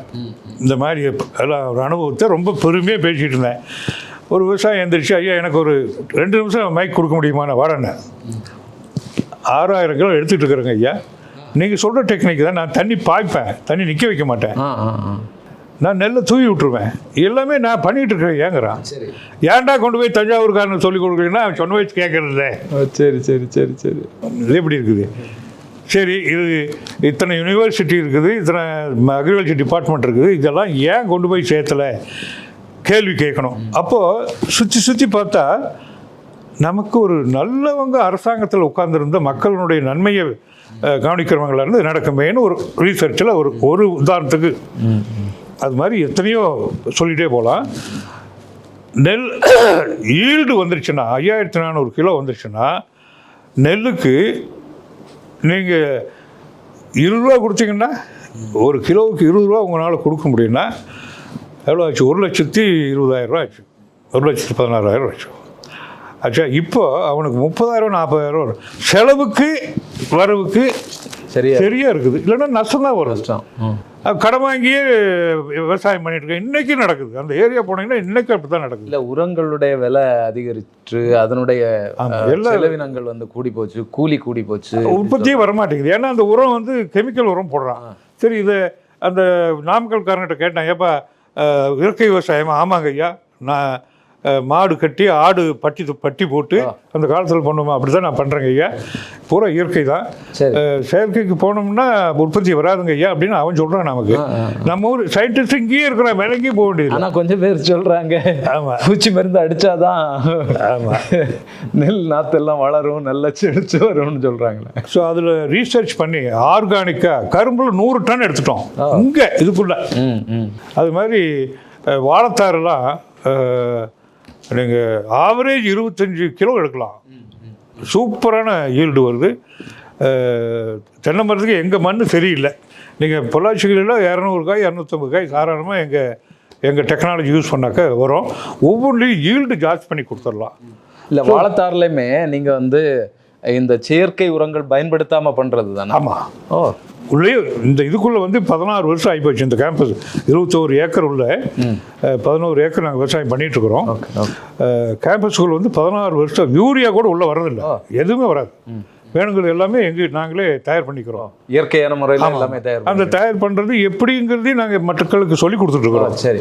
ஒரு 4-5% மக்கள் பயன்பட்டுட்டு இருக்காங்க இப்போ, விவசாயிகள். சரி சரி. ஆர்வமாக கேட்டுட்டு போய் எல்லாம் பண்ணி அவங்க நல்லா பண்ணிகிட்டு இருக்காங்க ஏற்கனவே. ஒரு உதாரணத்துக்கு மக்காச்சோளம் போட்டிருந்தார். லேட்டஸ்ட்டு ஒரு ஏக்கராவில் எனக்கு 6 டன் வரணும்னு சொல்லி தான் ஆரம்பித்தோம். நாங்கள் ஒரு 40 சென்ட் போட்டோம். அப்போ 40 சென்ட் போட்டால் 2400 கிலோ வரணும்னு சொல்லி கணக்கு போட்டு வச்சுருந்தோம். அன்ஃபார்ச்சுனேட்டாக நல்லா வந்தது. கிளி எங்கள் பெரிய தொல்லையாக போச்சுங்க. சரி. அது ஒரு இடத்துல மட்டும் போட்டதுனால இங்கே இந்த ஏரியாவிலேயே மக்காச்சோளம் கிடையாது. அது ஒரு நாளைக்கு ஒரு 1000 கிளி ஒரு காலையில் 6 மணி ஆனால் சரி வந்துடும். நாங்கள் முடிக்க பார்த்தோம். எங்கள் வீட்டம்மா அது இருந்து சாப்பிட்டு போகுது விடுங்க அப்படின்ட்டுது. அட எனக்கு ஸ்டாட்டிஸ்டிக்ஸ் வேணும் அப்படின்னு சொல்லி கடைசியில் ஒரு 120 பூட்டை மட்டும் அந்த மழைக்காயத்தை வச்சு கட்டி பாதுகாத்து எடுத்து சோலார் ட்ரையர் இருக்குது அதில் போட்டு பார்த்தோம். ஒரு பூட்டை 213 கிராம் வந்தது. ஒரு பயிரில் 2 பூட்டை வரும். ஒரு கணக்கு போட்டுக்கிட்டோம். 12 டன் வருது. இன்னைக்கு 25 ரூபா கொடுக்கலாம் ஒரு கிலோவுக்கு. மார்க்கெட்டில் 28 ரூபாய்க்கு விற்கிது. ஃபார்ம் கேட் ப்ரைஸை நான் 25 ரூபாய்னு ஃபிக்ஸ் பண்ணால் 10 டன்னு என்னாச்சு? 2.5 லட்சம். 8 டன்னுன்னா 2 லட்சம். அவனை வந்து விவசாயம் லாபம் பண்ண வைக்கிறதுங்கிறது ஒரு பெரிய பிரச்சனையே இல்லை. ஆமாம், அந்த அந்த இது போடுங்க. விவசாயத்தில் மிளகு இல்லை, குறுமிளகு. ஆமாம், குறுமிளகு சாகுபடியில் 1/3 increase in production, 2/3 increase in production. எப்படி மிளகு வந்து ஈல்டு அந்த மாதிரி இயற்கை முறையில் எப்படி ஜாஸ்தியாக இருக்குங்கிறது நீங்கள் இல்லை பாரம்பரிய இது தானா நீங்கள் சொல்கிறது? பாரம்பரிய முறையிலான இது தானா மிளகு? கம்ப்ளீட்டாக பாரம்பரியம். எங்கு பாட்டன் பூட்டன் செய்த விவசாயம். பட்டி நிறைய ஒட்டு ரகங்கள்லாம் வருதுல்ல, செடி மாதிரி வளர்றது. அதாவது 2 விதமாக இருக்குது. ஜெனட்டிக்கலி ஜிஎம்சின்னு ஒன்று இருக்குது, ஜெனட்டிக்கலி மாடிஃபைட் சீட். அது யூஸே பண்ணக்கூடாது, உள்ளே விடக்கூடாது. ஒட்டு ரகங்கள் யூஸ் பண்ணலாம். அதுவே யூஸ் பண்ண வேண்டிய அவசியமே இல்லை. இப்போ பொன்னி வெள்ளை பொன்னி நெல் எடுத்தது ஒட்டு ரகம் கிடையாது, நம்ம ஊர் நெல் பாரம்பரியத்திலே போயிடலாம். ஒரு புடலங்காய் போட்டால் 5 அடி 6 அடி நீளம் வளரும். சரி, அது ஒட்டு ரகம் கிடையாது, பாரம்பரியம். சரி, அதுலேயே போட்டுக்கலாம். ஆனால் விதை உற்பத்தி பண்ணுறதுல ஒட்டு ரகம் வந்திருக்குது. அது ஒன்றும் ஒரு தப்பானது கிடையாது. ஒட்டு ரகத்திலிருந்து எப்படி இருக்கணும்னா, அந்த ஒட்டு ரகத்திலிருந்து விளைவிச்சிங்கன்னா அந்த சீடு போட்டால் மறுபடியும் முளைக்கணும். முளைச்சி வராதது அந்த ரகத்தை உள்ளே கிட்டே விடக்கூடாது. சரி சரி. இல்லை, இயற்கை விவசாயத்தை பொறுத்தளவில் இப்போ விவசாயிகள் சொல்கிறது இது ஈல்டு குறைஞ்சு போகும், இது ஒரு பிரச்சனை சொல்கிறாங்க. அது மாதிரி இப்போ இவங்க கடைசியில் இருப்பாங்க. இப்போ நெல் விவசாயத்தை பொறுத்தளவில் தண்ணி வரப்பில் வந்துட்டே இருக்கும். இவங்க கடைசி நிலமாக இவங்களுடைய நிலம் இருக்கும். அப்போ நம்முடைய நிலத்தை பாதுகாத்து இயற்கை விவசாயம் பண்ணாலுமே மற்ற நிலங்களில் உள்ள இந்த யூரியா மாதிரியான கெமிக்கல்ஸ் எல்லாம் இங்கே சேரும். இப்படிப்பட்ட பல தயக்கங்களையும் பேசுகிறாங்களே விவசாயிகள். ரொம்ப பொய்யான தகவல் அது. இயற்கை அப்படிங்கிறது கடவுள் படைச்சிருக்கிறான். ஒரு மண் கடவுள் படைச்சது. மண்ணுக்குள்ள பாக்டீரியாவை, நுண்ணுயிர்களை படைச்சிருக்கான். அதுவும் கடவுள் படைச்சது. அந்த நுண்ணுயிர்களோட வேலை என்னன்னு படைச்சிருக்கான். ஒரு பயிர் வளரும்போது, மரமாக இருந்தாலும் சரி, செடியாக இருந்தாலும் சரி, கொடியாக இருந்தாலும் சரி, வளரும்போது அந்த வேரிலிருந்து நான் வளரும் பருவத்தில் இருக்கிறேன், எனக்கு பாஸ்பரஸ் வேணும் அப்படின்னு சொன்னால் அந்த ஒரு என்சைம் சுரக்கும் அந்த வேரிலிருந்து. அந்த என்சைமை மோந்து பார்த்துக்கிட்டே இருந்து அந்த உள்ளே இருக்கிற நுண்ணுயிர் பாஸ்பரஸை எடுத்து அது கொடுக்கும். அப்படித்தான் இயற்கை வளரணும். ஒரு தாய் மாதிரி. தாய் மாதிரி. ஆமாம், அப்படித்தான் படைச்சிருக்கான். அந்தந்த பருவத்துக்கு நான் பழம் காய்கறிக்கு ஸ்டேஜுக்கு வந்துட்டேன், அதனால் நீ எனக்கு பொட்டாசியம் கொடு, கால்சியம் கொடுன்னு சொன்னால் அது ஒரு என்சைம் சுரக்கும், அதை எடுத்து கொடுத்துட்ருக்கோம். உயிரினங்கள் அது ஆளும் உயிர்கள் உள்ளே இருக்குது. அதை இப்போ கெமிக்கலை போட்டு எல்லாம் மலடாக்கி மலடு பண்ணிட்டீங்க. என்ன ஒரு ஐடியா என்கிட்ட தெக்கத்துக்காரன் வந்து மேக்கத்துக்காரன் வந்து டெக்னாலஜி கொடுத்து நம்மளை வந்து ஒரு மெஸ்மரிசம் பண்ணிட்டு போயிட்டான். இப்போ போட்டு மலடு ஆயிடுச்சு, உற்பத்தியும் வர்றதில்லை, ரெண்டுமே வர்றதில்லை. ஸோ அதை வந்து எப்படி மீட்டெடுக்குங்கிறது ஒரு பெரிய டெக்னிக் டெவலப் பண்ணி நாங்கள் ஒரு பெரிய போராட்டம் தான். ஆமாம், போராட்டம் ஈஸியாக பண்ணிடலாம். இயற்கை முறைனா 3 வருஷம் பண்ணணும், அப்புறம் தான் வரும். அதெல்லாம் கிடையவே கிடையாது. எடுத்த உடனே பண்ணலாம், அதுக்கான பலன் கிடைக்கும். பண்ணலாம். என்ன வேணும்? மண்ணு வேணும். மண்ணுக்குள்ள நுண்ணுயிர்கள் வேணும். நுண்ணுயிர்களுக்கு என்ன வேணும்? வாழ்றதுக்கு வீடு வேணும். வீடு தான் கார்பன். கார்பன் நம்ம சாயில இல்லை, கார்பன் நாங்கள் கொடுத்துட்றோம். நெல் உமி இல்லை, அதை எரிச்சிட்டாங்க, அதில் வந்து சாம்பல் வரும். அந்த சாம்பலில் 20% கார்பன் இருக்கு. அதை நாங்கள் உரத்தில் மிக்ஸ் பண்ணிடுறோம். அதுதான் அதுக்கு வீடு. சரி, எல்லா உயிரினங்களுக்கும் இருக்க உறைவிடம் வீடு கார்பன். சாப்பாடு, அதுக்கு ஆர்கானிக் மேட்டர் வேணும். அது சாணத்தில் நிறைய இருக்குது. அதில் போட்டிங்கன்னா அது சாப்பாடு சாப்பிட்டுக்கும். சரி, சாணமே இல்லாத எல்லா இடத்துலையும் சாணம் கிடைக்குமானா வேண்டாம். ஆர்கானிக் மேட்டர் பல விதத்தில் கிடைக்குது. இப்போ சக்கப்பூண்டு கேள்விப்பட்டிருப்பீங்க. அந்த சக்கப்பூண்டு போட்டு ஓட்டி விட்டீங்கன்னா 1 வருஷத்துக்கு உண்டான கார்பன் இது ஆர்கானிக் மேட்டர் அதில் இருக்குது. நுண்ணுயிர் அதை எடுத்து சாப்பிட்டுட்டு உயிர் வாழ்ந்துடும். ஆச்சா, மண்ணில் நுண்ணுயிர் சத்து வேணும். அப்படி இருந்தால் தானே எடுத்து கொடுக்க முடியும். இந்த நுண்ணுயிர் சத்து வந்து இப்போ செயற்கை முறையில் கெமிக்கலை போட்டு அது நுண்ணுயிர் போய் டச் பண்ண முடியாத சூழ்நிலை இருக்குது. இப்போதைக்கு நீங்கள் கொடுத்துருங்க, அதையும் கொடுத்துருங்க. இவ்வளோதான் ஐயா, முடிஞ்சுது. 100 டன் எடுத்துட்டோம் கரும்பில். ஆச்சரியமா எங்களுக்கு. அதில் ரிகவரி வேற 9.6 செயற்கை முறையில் பண்ணும்போது, இது 11.6. 91 வயசு தாத்தா. அவர் தான் அந்த பொறுப்பில் இருக்காரு. சக்தி சுகர்ஸில் 48 வருஷம் கொட்டை போட்டவர். அவருக்கு நம்ம கூட இருக்காரு. ஸோ அந்த மாதிரி இயற்கை முறையில் தான் உற்பத்தி எடுக்க முடியும். இயற்கை முறையில் பண்ணின வெண்டைக்காயோ கத்திரிக்காயோ எதை எடுத்தாலும் சரி, தேங்காய், நீங்கள் பச்சை தேங்காயை கடிச்சு சாப்பிட்டு பாருங்கள், என்ன வித்தியாசம் இருக்குன்னு பாருங்கள். அவ்வளவு சுவையாக இருக்கும். ஸோ கடவுள் படைத்த படைப்பு தெரிஞ்சுக்கிட்டு அவர் சொன்ன பிரகாரம் நம்ம வாழ்வு நல்லாயிருக்கும். இல்லை, இந்த வழியில தான் ஒவ்வொரு வேலையா எடுத்து செய்கிறீங்களா? இப்போ கழிவு நீர் மேலாண்மை எப்படி? அடுத்தது வந்து இது அப்பா சொல்லாதது, எனக்கு இது எங்கே பிரச்சனை வந்ததுன்னா, அப்துல் கலாம் ஐயா சொன்னது என்னென்னா, 2010 சாயக்கழிவு வந்து திருப்பூரில் பெரும் பிரச்சனை. இது பூரா 6 பூரா சாயக்கழிவு தனியாக போயிட்டு இருந்தது. கிட்டத்தட்ட ஒரு 30-40 ஏக்கர் அங்கே வந்து ஆட்டுக்கு குடிக்கிறது கூட தண்ணி இல்லை. பூரா கிரவுண்ட் வாட்டர் ரொம்ப ஸ்பாயில் ஆயிடுச்சு. அது விவசாயிகள்லாம் போராடி சுப்ரீம் கோர்ட்டுக்கு போயிட்டு ஜெயிச்சுட்டு வந்துட்டாங்க. நம்ம பிரகஸ்பதிகளும் 960 கோடி என்னோ போட்டு சிஇடிபி போட்டு விட்டாங்க. ட்ரீட்மெண்ட் பிளான்ட் தான் போட்டு விட்டாங்க. போட்டு விட்டுட்டு மறுபடியும் அப்படியே பழைய மாதிரியே தண்ணி உள்ள விட்டுட்ருக்காங்க. ஆற்றுல போயிட்டே இருக்குது, பழைய மாதிரியே போயிட்டு இருக்கு. ஆமாம், கண்டெம்ட் போட்டிருக்காங்க விவசாயிகள். போய் சுப்ரீம் கோர்ட் ஆர்டர் கொடுத்துருக்கு, சரின்னு வந்துட்டு இத்தனை கோடி செலவு பண்ணிட்டு மறுபடியும் ஓட்டா குடிக்க பண்ணிட்டு இருக்காங்கன்னு போட்டாங்க. ஹைகோர்ட்லாம் கண்டெம்ட் போட முடியும். ஹைகோர்ட் வந்து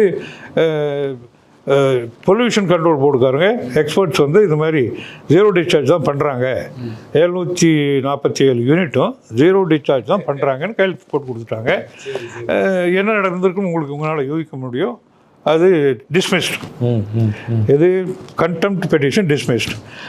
அப்புறம் எப்படி அந்த பக்கம் எங்ககிட்ட ஒரு மிலிட்ரி யூனிட் இருக்குது. அங்கே மிலிட்ரி யூனிட்டு ஒன்று ஓடிட்டுருக்குது அங்கே அந்த ஏரியாவில். என்ன தெரிஞ்சுக்கிட்டு வந்தாங்க. ஒரு 3 தடவை துரத்தி விட்டாங்க. இதெல்லாம் நமக்கு ஆகாது, இந்த கோர்ட்டு கேஸ் அதெல்லாம் ஆகாது, சண்டைக்காரங்காலையும் நான் விழுந்துருவேன். விவசாயிகளா உங்களை தேடி வந்தது? விவசாயிகள் வந்தாங்க. அந்த கோர்ட்டில் கேஸ் போட்டு ஃபைட் பண்ண விவசாயிகளே வந்தாங்க. அப்புறம் இந்த மாதிரி தான் ஒரு நாள் வந்து 4வது தடவை உள்ளே வந்துட்டாங்க. ஒரு 20 பேர் உள்ளே விட மாட்டாங்க. விவசாயிகள்னா விட்ருங்கப்பா அப்படின்ட்டுருவேன். வந்தாங்க. அப்படி ஒரு முறை முறைச்சி பார்த்தேன். ஐயா, நீங்கள் முறைக்காதீங்க, நீங்கள் மட்டும் சொல்லிடுங்க, நாங்கள் போகிறோம். திருப்பூர் குமரன் சிலையில் கீழே உட்காந்து ஒவ்வொரு நாளைக்கும் ஒருத்தன் சாக போகிறோம், மருந்து குடிச்சு சாக போகிறோம், தற்கொலை பண்ணிக்க போகிறோம் அப்படின்னா, அட என்னடா அது இப்படி மிரட்டுறீங்க, நாளைக்கு யாரா நான் ஒருத்தர் எந்திரிச்சு நிற்கிறான். ஐயா அங்கே தான் என்னுடைய மனசே என்னடா இந்த ஆண்டவன் என்ன பண்ணிட்டு இருக்கான், நாம் போய் இந்த மாதிரி சிக்கலில் சிக்கக்கூடாதுன்னு தப்பிச்சுக்கு பார்க்குறோமே, உள்ளே வந்து இறக்குறானே களத்துக்குள்ளே இறக்குறானேன்னு சொல்லிட்டு டக்குன்னு எனக்கு ஒரு உணர்வு வந்துச்சு. அப்துல் கலாம் கேட்போம் அப்படின்னு சொல்லிட்டு போட்டேன். அவர் எப்பவுமே எடுக்கவே மாட்டார், கண்டுக்கவே மாட்டார். சரி சரி. அன்னைக்கு தானே பார்த்து எடுத்தார். ப்ரீஃபாக அவர்கிட்ட குளவலாம் பேச முடியாது. ப்ரீஃபாக சொன்னேன் இந்த மாதிரி அப்படின்னு. அப்போ தான் அந்த மகாபாரதத்தில் நம்ம கிருஷ்ணபதேசத்துலேருந்து ஒரு குற்றம் நடந்து அந்த குற்றம் தடுக்கு நிறுத்துகிற திறமை உங்கள்கிட்ட இருந்து நீ பேசாமல் இருந்தீங்கன்னா நீ தான் முதல் குற்றவாளி அப்படின்னாரு. ஐயா என்ன சொல்ல வர்றீங்க, தமிழில் சொல்லுங்கன்னா தமிழில் சொல்லிவிட்டு ஐயா நீங்கள் கொஞ்சம் என்ன தான் பண்ணணும்னு சொல்லுங்கள் வச்சுட்டார் அவர். அதுக்கு மேலே ஒன்றும் பேச மாட்டேட்டார். சரி. அப்படிப்பட்ட ஆசாமி அப்போ உள்ளே குதிக்க வைக்கிச்சாருன்னு அர்த்தம். சரி அட சரி அப்போ நான் இந்த கேஸ் என்னென்ன எடுத்துக்கிறேன்னு சொல்லிட்டு தலையிட்டு ஆண்டவன் கூடவே இருந்தான். ஒரு 6 மாதத்துக்குள்ளே அதே ஹைகோர்ட்டில் ஜட்ஜையே மாற்ற வச்சேன். அவன் துணை, ஆண்டவன் துணை. நல்ல ஒரு ஜட்ஜு இப்ராஹிம் ஹரிஃபுல்லான்னு என்ன பேர், அவர் பேர் ரொம்ப சூப்பரான, ஒரு பைசா லாஞ்சா வாங்க மாட்டார், நேர்மையாக பண்ணுவார். அவர் பண்ணி க்ளோஸ் பண்ணிட்டேன். 6 மாதம் நின்றுது. அப்புறம் ஓட்டி விட்டோம். ஜெயலலிதா வந்துட்டாங்கம்மா. அதுக்கு பிறகு அதை ஓட்டி விட்டாச்சு. அந்த டைமில் தான் 6 மாதம் நிற்கும்போது 3 லட்சம் குடும்பம் என்னால் பாதித்து அந்த சாபமெல்லாம் நான் ஏற்றுக்க போகிறேயா அப்படின்னு சொல்லி அப்துல் கலாம் ஐயாட்ட சண்டைக்கு போனேன். அப்போ சொன்னார், நான் கவலைப்படாத, நான் கிருஷ்ணகிட்ட சொல்கிறேன், நீ நல்லது பண்ணதுனால உனக்கு அந்த சாபம்லாம் வராது, ஆனால் எனக்கு ஒரு சத்தியம் பண்ணுன்னாரு. இந்த பூமாதேவியை அசுத்தம் பண்ணுற அத்தனைக்கு ஒரு சொல்யூஷன் கண்டுபிடி, உன்னால் முடியும் அப்படின்னு சொல்லி சொன்னார். நான் பண்ணுறேங்க ஐயான்ட்ட. அவருடைய விஷன் இந்தியா 2020 புக்கில் எழுதியிருக்காரு. அதில் என்னுடைய சப்ஜெக்ட் அதில் வருது. அதில் அங்கே தான் இறங்கின உள்ள அதைத்தான் முதல்ல எடுக்கணும்னு சொல்லிட்டு ஆண்டவனாக ஒரு வழி பண்ணி கொடுத்தான். சிட்ரா சவுத் இந்தியா ரிசர்ச் அசோசியேஷன் இருக்கிற அவங்க கூட இணைஞ்சு இன்னைக்கு சால்ட்டு தான் பொல்யூட்டன், சால்ட்டே எல்லாம் பண்ணியாச்சு. இப்போ அந்த டெக்னாலஜியை பூரா டெஸ்டட், பெரிய பெரிய கம்பெனியில் டெஸ்ட் பண்ணிட்டோம். அதை இம்ப்ளிமெண்ட் பண்ணுறதுக்கு சில கவர்மெண்ட்டோட ஆர்டர் வேண்டியிருக்கு. சரி, அது முயற்சி பண்ணிகிட்ருக்காங்க. வந்துடும், இன்னொரு 2-3 மாதத்தில் அது வந்துடும். அதிலிருந்து ஆரம்பித்தோம். அப்புறம் இப்போ சீவேஜ் வாட்டர் தான் ரொம்ப ஜாஸ்தியாக இருக்குது. 95% பொல்யூஷன் மதர் எர்த்துக்கு சீவேஜ் வாட்டர் தான். எங்கே வேணாலும் ட்ரெயின் வாட்டர், எங்கே போனாலும் நாத்தடிச்சு கிடக்குதுன்னு சொல்லிட்டு தான் அதுக்கு அதே அப்துல் கலாம் ஐயாட்ட நம்ம மிலிட்ரி கோர்ஸும் பண்ணமே 1991 டிஆர்டிஓ பவனில் போட்டோம். அது இன்னும் ஓடிட்டுருக்குது. அந்த டெக்னாலஜியை நான் எடுத்துக்கிறேன் ஐயா அப்படின்னு அடித்து கொடுத்தாரு. உடனே கொடுத்தாரு. 2014 அது பண்ணிகிட்ருக்குறோம். ஒரு 10,000 இன்ஸ்டலேஷன் நிறைய வீட்டுக்கெல்லாம் தெரிஞ்சவங்களாம் வந்து வாங்கிட்டு போயிருக்காங்க.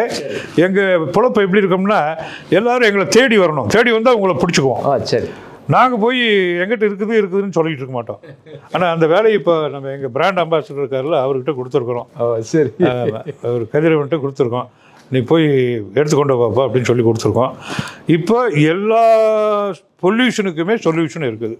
டெக்னாலஜி இது இப்போ நீங்கள் இந்த கழிவுநீர் மேலாண்மை இருக்குல்ல, இதை வந்து எப்படி செய்கிறீங்க? இந்த தண்ணியை வந்து திருப்பி பயன்படுத்தலாமா, இல்லைன்னா நிலத்துக்கே போகுமா?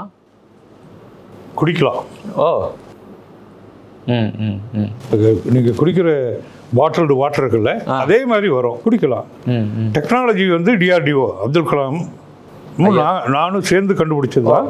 ஆனால் டெக்னாலஜி வந்து பேட்டன்ட் பை டிஆர்டிஓ, அதுதான் நாங்கள் வாங்கியிருக்கோம்.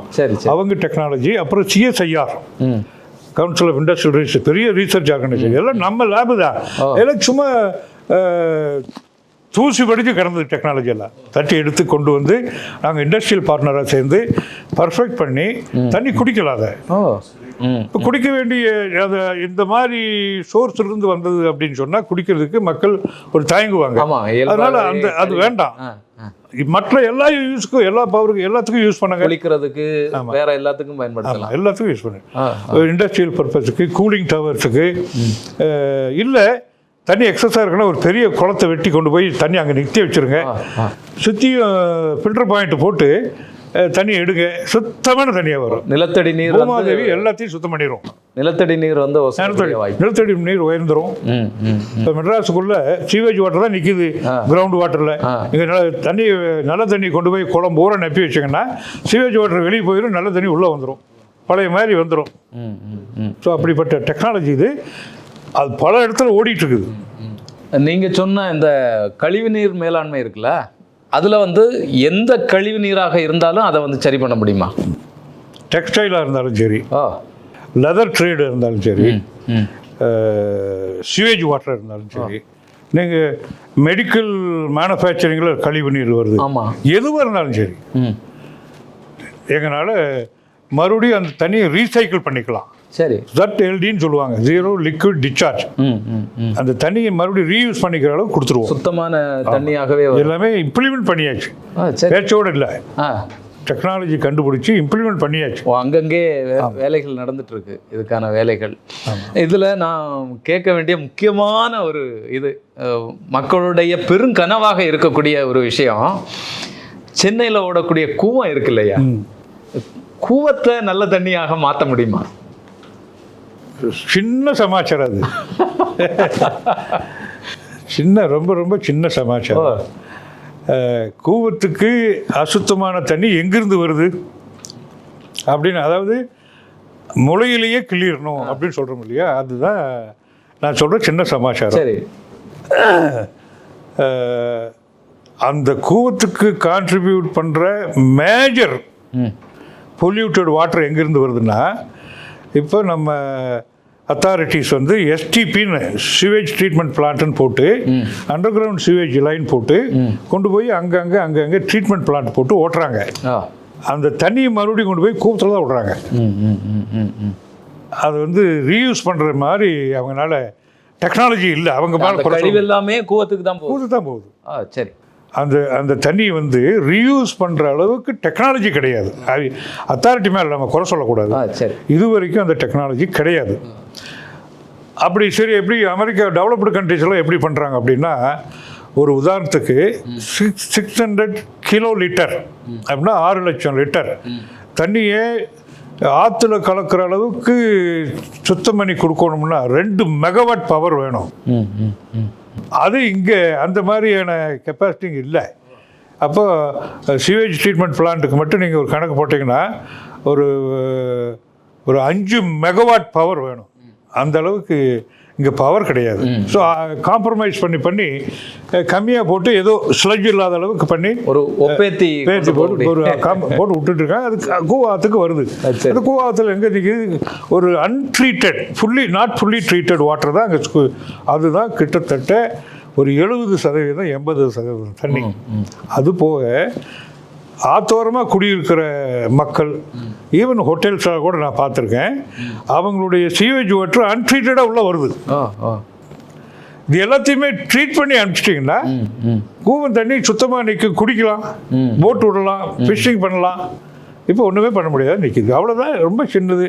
அதுக்கு உண்டான டெக்னாலஜி நம்மகிட்ட இருக்குன்னா இப்போ இருக்குது. ஒரு பெரிய பில்டிங் இருக்குது, அந்த பில்டிங்லேருந்து தண்ணி வந்து அண்டர் கிரவுண்ட் சிவேஜில் போகுது. அது ட்ரீட் பண்ணுறங்கிற பேரில் ட்ரீட் பண்ணி மறுபடியும் கூவத்துக்கு தான் வருது. கூவமும் அடையாறும் ரெண்டும் நத்திங் பட் சீவேஜ் வாட்டர்.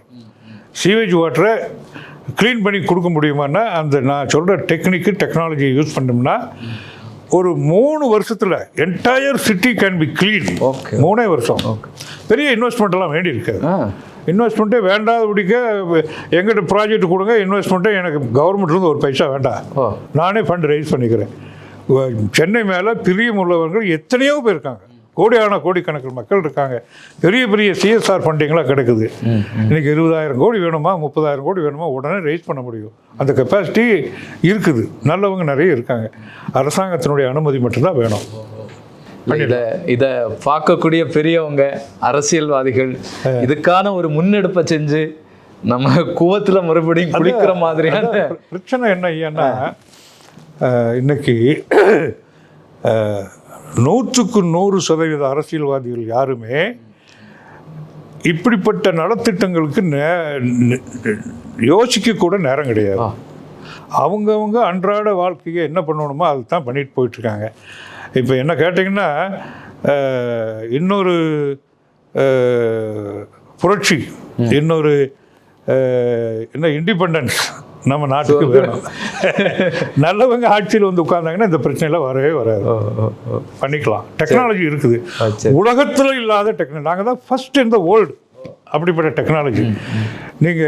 நீங்கள் பெரிய பெரிய கண்டுபிடிப்பெல்லாம் இப்போ சிப் எடுத்துக்கிட்டால், சிப் இருக்கு இல்லையா, நம்ம கம்ப்யூட்டர் சிப் மாதிரி இருக்கு இல்லையா, அதெல்லாம் அமெரிக்காவில் நம்ம ஆளுங்க தான் பிரதானமாக கண்டுபிடிச்சி பூரா நம்ம ஆளுங்க தான்.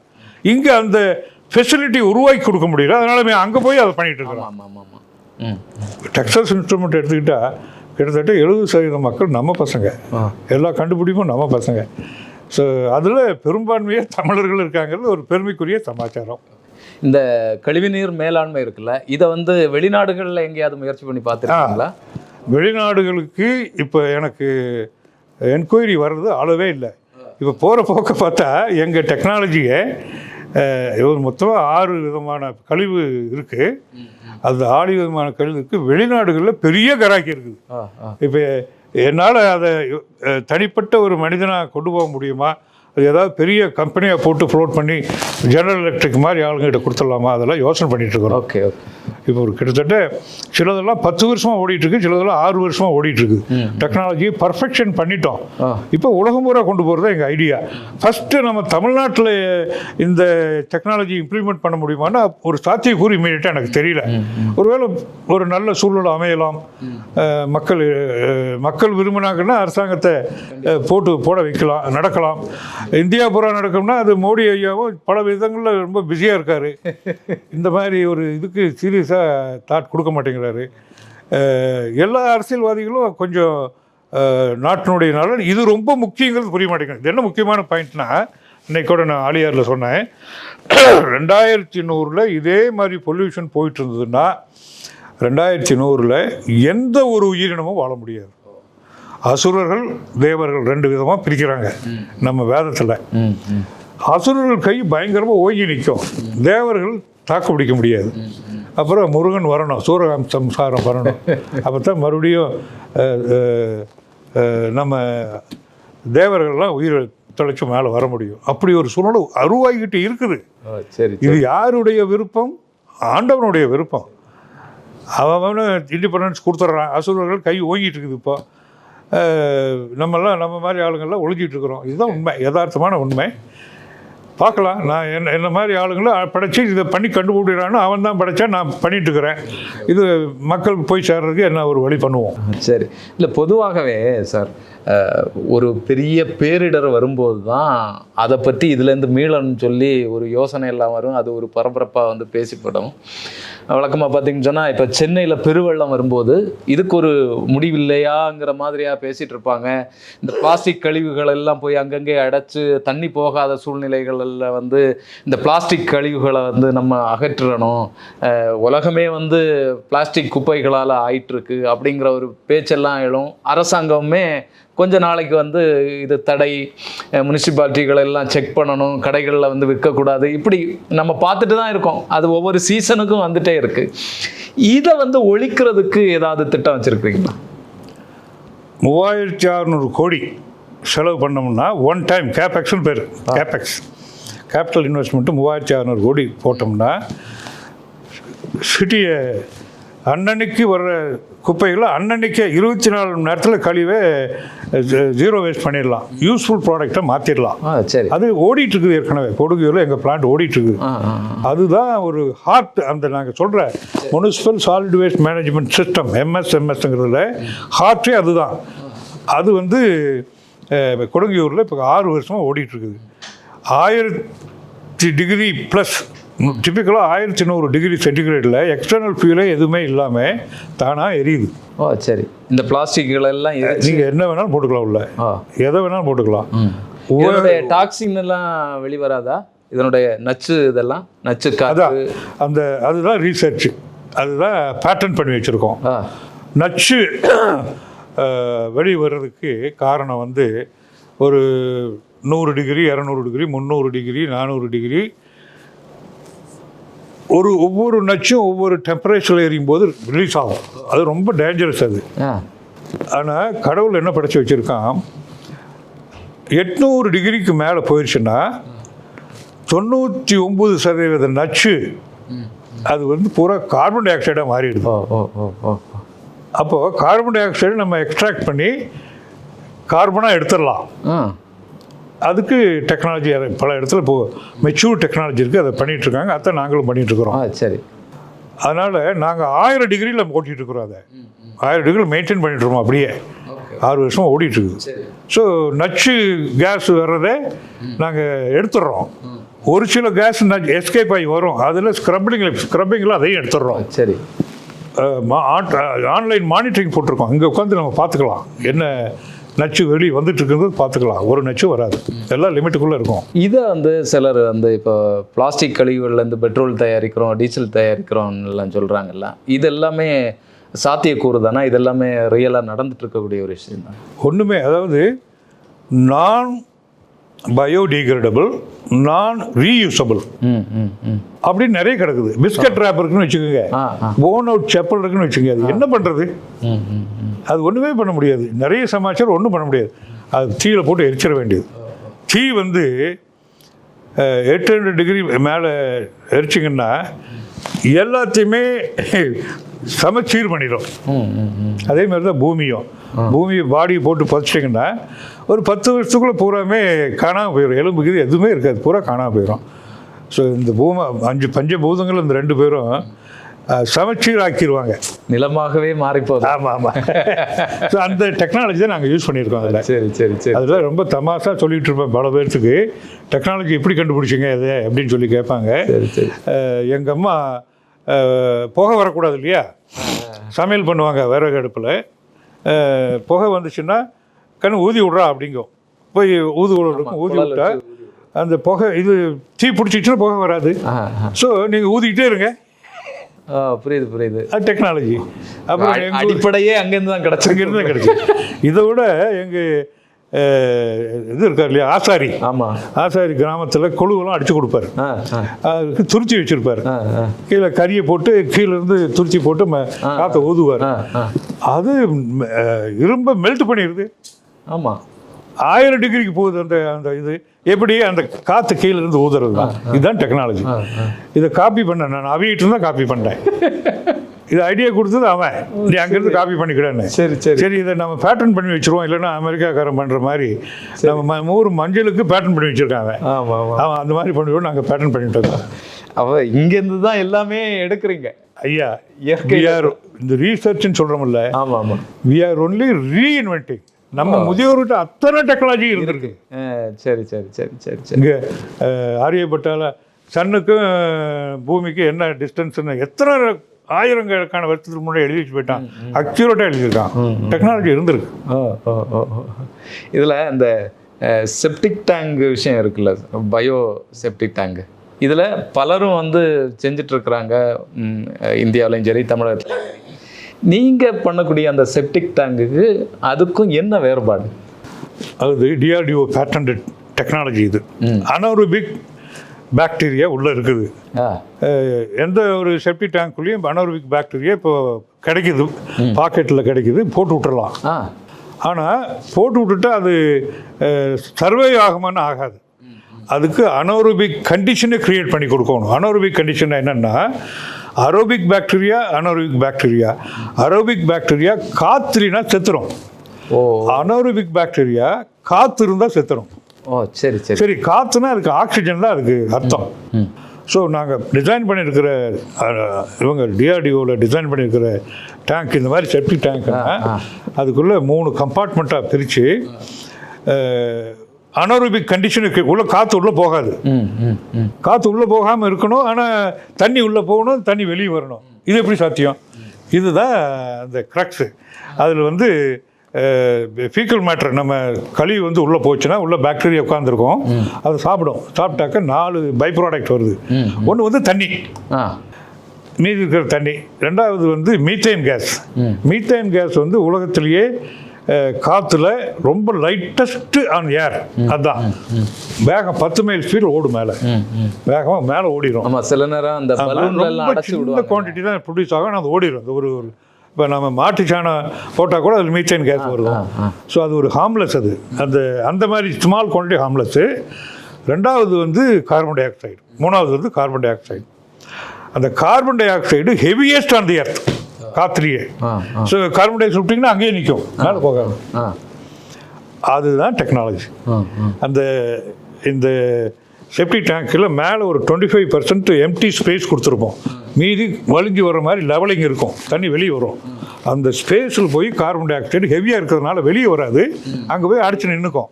அடிச்சு நின்றுச்சுன்னா வெளியே இருக்கிற காற்று லைட்டு, கார்பனோட லைட்டு, அது உள்ளே வராது. அப்போ அனரோபிக் கண்டிஷனை கிரியேட் பண்ணிட்டோம். அப்போ ஜாலியாக லைஃப் டைம் 32 வருஷம் ஆகிப்போச்சு டேங்க் போட்டு டிஆர்டிஓ பவனில். இது வரைக்கும் க்ளீன் ஆகலை. க்ளீனாக இருக்குது, சுத்தமாக இருக்குது. இதுதான் டெக்னாலஜி. இந்த ஃபேக்டரியை வந்து அந்த கழிவுகளை சாப்பிட்டு பேட்டன்ட் டெக்னாலஜி. இந்த மாதிரி அனோரிபிக் கண்டிஷனில் டேங்க் மேனுஃபேக்சர் பண்ணுறது உலகத்திலேயே நாங்கள் ஒருத்தர் தான். அதுவும் இதில் கான்க்ரீட்டில் பண்ணிடுறோம். 100 வருஷம் 200 வருஷம் நல்லா கிடக்கும், ஒன்றும் ஆகாது. நம்ம லைஃபே அது மிஞ்சும். நம்ம லைஃப் மேலே நம்ம பேர குழந்தைகளும் அது மிஞ்சும். சரி சரி. அப்படிப்பட்ட டெக்னாலஜி. மற்றவங்களாம் இருக்காங்க, அவங்களுக்கு சில பேர் கான்க்ரீட் டேங்க் போடுறாங்க. பட் அவங்க 2-3 டேங்க் போடுவாங்க. அப்புறம் அனோரோபிக் கண்டிஷன் யாரும் கிரியேட் பண்ணுறதில்ல, நாங்கள் ஒருத்தர் தான் பண்ணுறோம். இதுதான் வித்தியாசம். நிறைய பேர் கிட்டத்தட்ட 90% பேர் நாங்கள் காம்படிஷன் சொல்கிறோம் இல்லையா, அவங்க வந்து எஃப்ஆர்பி போடுறாங்க. எஃப்ஆர்பி நிறைய கண்ட்ரியில் ஆல்ரெடி பேண்டு. எஃப்ஆர்பின்னா ஃபைபர் ரீஇன்ஃபோர்ஸ்டு பிளாஸ்டிக், எஃப்ஆர்பி பாலிமர்னு சொல்லுவாங்க. இந்த மெட்டீரியல் ஃபைபர் ரீஇன்ஃபோர்ஸ்டுங்கிறது ஃபைபரும் நிலத்துக்குள்ளே போச்சுன்னா இத்து போகாது. பிளாஸ்டிக்கு 1000 வருஷம் ஆனாலும் அப்படியே இருக்கும். அதுவும் கெடுதல் தானே, அதுவும் பொல்யூட் பண்ணுற சமாச்சாரம். அதனால் அது ஆகாது. பல கண்ட்ரியில் பேன் பண்ணிட்டாங்க. சில கண்ட்ரியில் ரெஸ்ட்ரிக்டட் யூஸ் போட்டாங்க. இப்போ அண்டர் கிரவுண்டில் நீங்கள் போடுறீங்களா, கண்டிப்பாக போடக்கூடாதுன்னு ஜெர்மனியெல்லாம் பேன் பண்ணிட்டாங்க. சரி சரி. ஆனால் இங்கே பேன் பண்ணாதனால அதை தூக்கி போட்டு பெரிய செப்டி டேங்க் கான்க்ரீட் கட்டுறதுக்கு பதிலாக சின்ன டேங்கை உள்ளே போடுறாங்க. அதில் இந்த அனரோபிக் பாக்டீரியாவை பவுடர் ஃபார்மில் போடுறாங்க. ஒரு 2-3 மாதத்துக்கு வரும், மறுபடியும் நீங்கள் போட்டுக்கிட்டு இருக்கணும், மறுபடியும் போட்டுகிட்டே இருக்கணும். சரி சரி சரி. இப்போ எங்களுக்கு வந்து ஃபிட் அண்ட் ஃபர்கெட் டைம், மறந்துடலாம். 31 வருஷம் அனுபவம் இருக்குது அதில். இல்லை, இந்த தொழில்முறை இருக்குல்ல, இந்த தொழில்நுட்பம், இது வந்து சாதாரணப்பட்ட ஆட்களுக்கு வந்து எளிமையான செலவில் நடக்கக்கூடியது தானா, இல்லைன்னா ரொம்ப காஸ்ட்லியானது? நாங்கள் என்ன பண்ணிட்டோம்னா, எவ்வளவு செலவு கம்மி பண்ணணுமோ அதை பண்ணி அந்த டேங்கை மோல்டில் பண்ணிட்டோம். கான்க்ரீட்டை மோல்டில் பண்ணுறோம். சரி. யாருமே இதை விட சீப்பாக பண்ண முடியாது. எங்கள் எய்மே பணம் பண்ணுறது முக்கியம் அல்ல, எங்களுக்கு பணம் வேணும். ஏன்னா ஆர்கனைசேஷன் ரன் பண்ணணும், சம்பளம் கொடுக்கணும், டேக்ஸ் கட்டணும், அது வேணும். அதே சமயத்தில் மக்களுக்கு இது சீப்பாக போய் சேரணும். ஒரு உதாரணத்துக்கு இதில் மெட்ராஸில் ஒரு செப்டிக் டேங்க் டிஎன்பிசிபி நாம்ஸ் பிரகாரம் கட்டினா 6000 லிட்டரில் கட்டணும். அது லட்சத்திலேருந்து 1,20,000 ரூபா ஆகும் ஒரு டேங்க். நாங்கள் வெறும் இப்போ 60,000 கொடுத்துட்ருக்குறோம். இப்போ பிஎம்ஏஒய்னு ஒரு திட்டம் வந்திருக்குது. 3 லட்சம் வீடு கட்டி கொடுக்குற, 3 கோடி வீடு. அதில் நீங்கள் பூரா எங்களுக்கு ஒரே டைமில் கான்ட்ராக்ட் கொடுத்தீங்கன்னா வெறும் 30,000 தரேன்ருக்கேன். அவ்வளோ சீப்பாக பண்ணலாம். Mass production. செல்ஃபோன் எப்படி ரொம்ப சீப்பாக வந்திருக்கு, ரொம்ப மாஸ் ப்ரொடக்ஷன். அது மாதிரி பண்ண முடியும்னு சொல்லி ஆஃபரே கொடுத்துருக்கேன், மோடி ஐயாவுக்கு கொடுத்துருக்கேன். அது என்ன பண்ண போகிறான்னு தெரியல. எங்களால் சர்வீஸ் மைண்டோட இதை பண்ணிகிட்டு இருக்கிறோம், லாப நோக்கம் கிடையாது. வேற என்ன? நல்ல சூப்பர், அருமையாக இருக்குது. இதை பார்க்கும்போது என்ன பண்ண போகிறோம் ஐயா, லாபம் பண்ணி நான் போகும்போது ஒன்றும் கொண்டு போக முடியாதுங்கிறது ரொம்ப நாளைக்கு முன்னாடியே ரியலைஸ் பண்ணிட்டேன். சரி சரி சரி. இருக்கிறத மக்களுக்கு நல்லது பண்ணி கொடுத்துட்டு போவோம். அதுதான் இல்லை, என்னுடைய வாரிசுகளுக்கெல்லாம் ஏற்கனவே எக்கச்சக்கமாக இருக்குது. அவங்கெல்லாம் கவலைப்பட மாட்டாங்க இதை பற்றி. இல்லை, முழுக்க சமூக பணியாகவே இதை வந்து செஞ்சுட்டு இருக்கீங்க. இந்த சித்த மருத்துவம் இதில் எல்லாம் எப்படி உங்களுக்கு ஆர்வம் வந்தது? அதில் எனக்கு சில சித்தர்கள் எனக்கு பழக்கம் இருந்தாங்க. அவங்க வந்து ஒண்டர்ஸ் பண்ணி காமிச்சாங்க.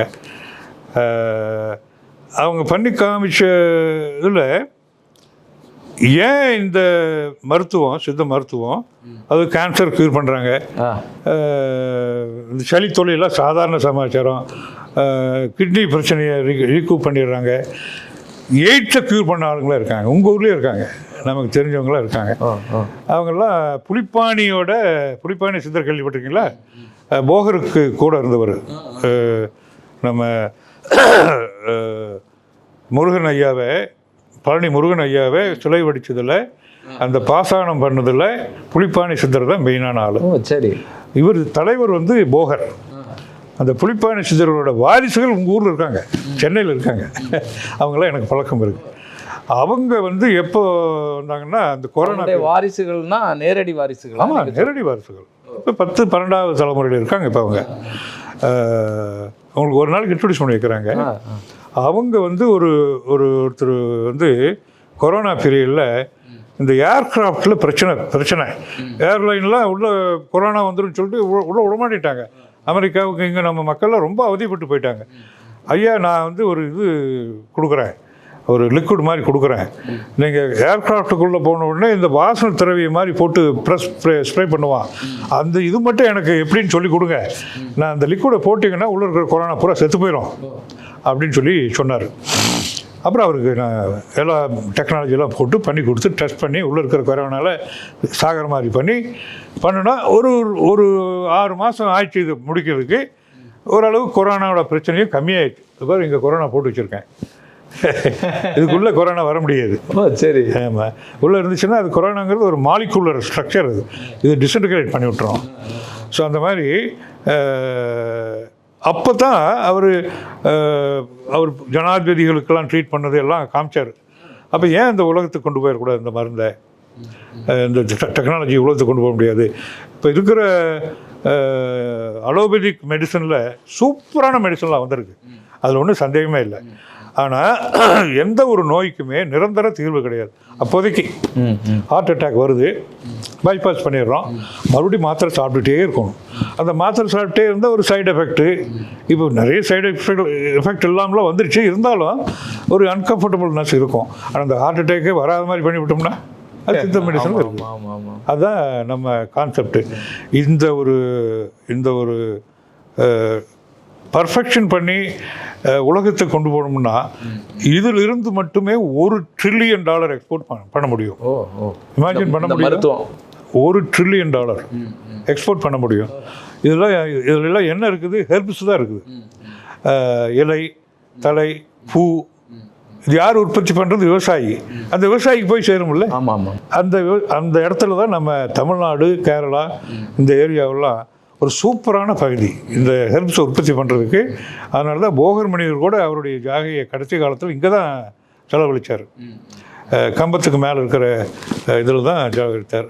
அந்த மாதிரியான ஒரு தமிழ்நாட்டினுடைய பகுதி, அந்த மாதிரியான ஒரு ஏரியா. தமிழ்நாடு பொருளாதாரம் எங்கேயோ போய் நிற்கும். இல்லை, இது வந்து சித்த மருத்துவங்கிறது ரொம்ப சிறப்பானது, அது ஒரு தமிழர் மருத்துவம்.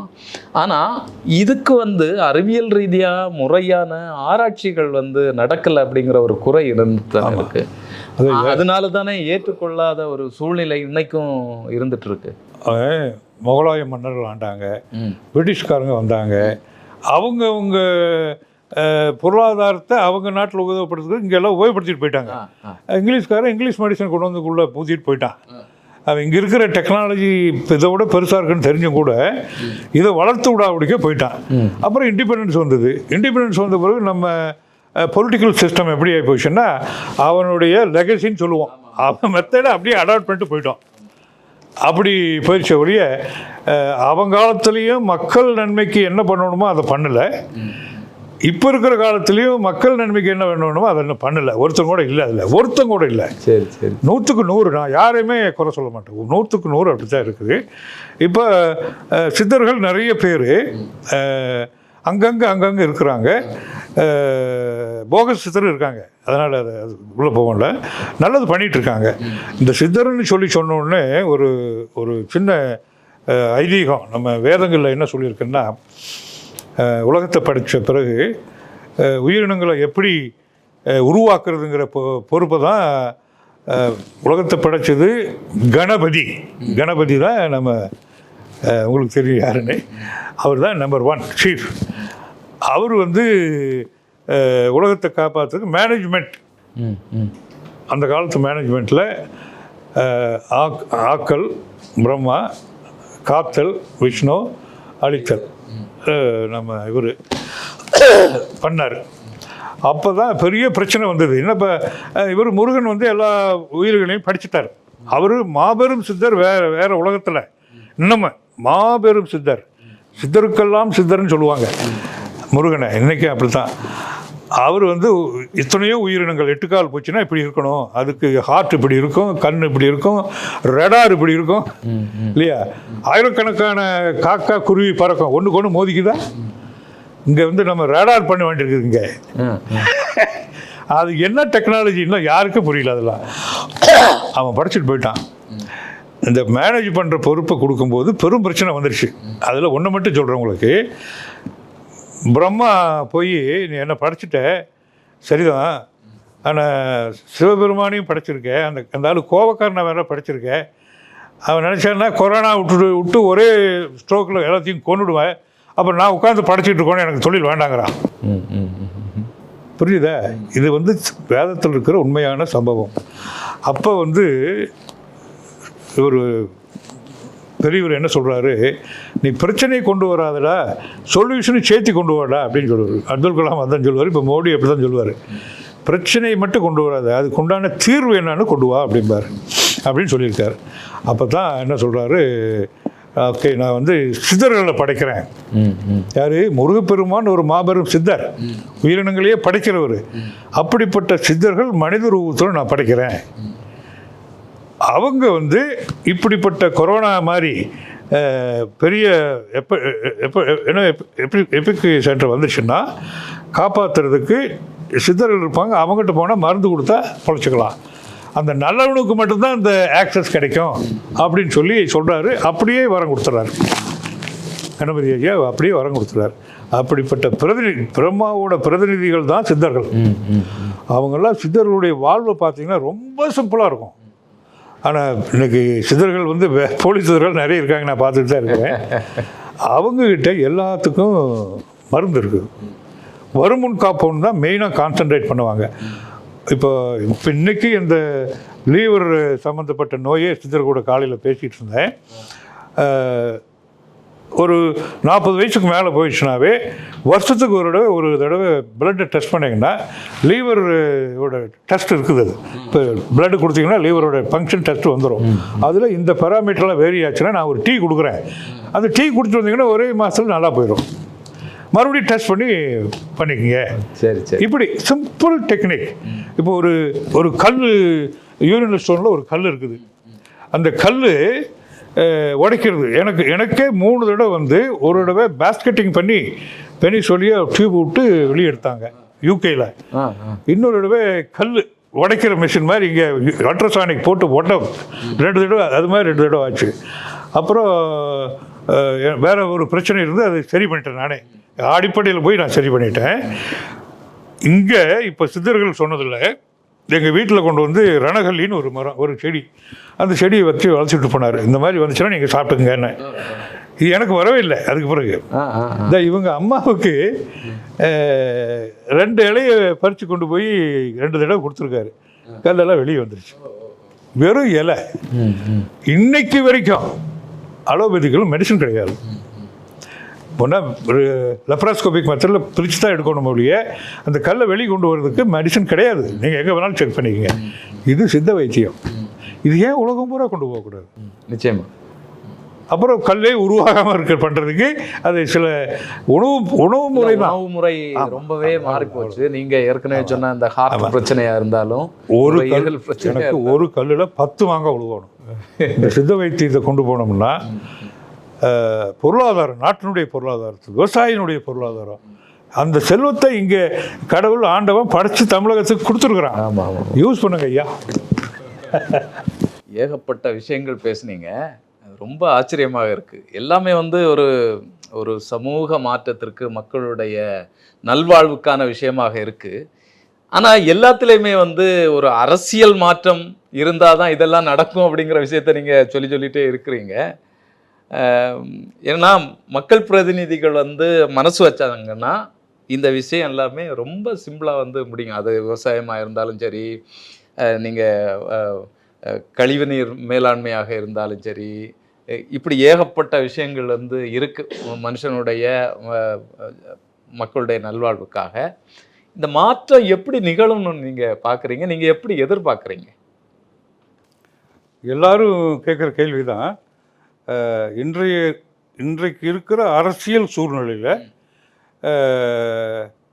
எப்படி சாத்தியம் அப்படிங்கிறது தான் பெரிய பிரச்சனைக்குரியது.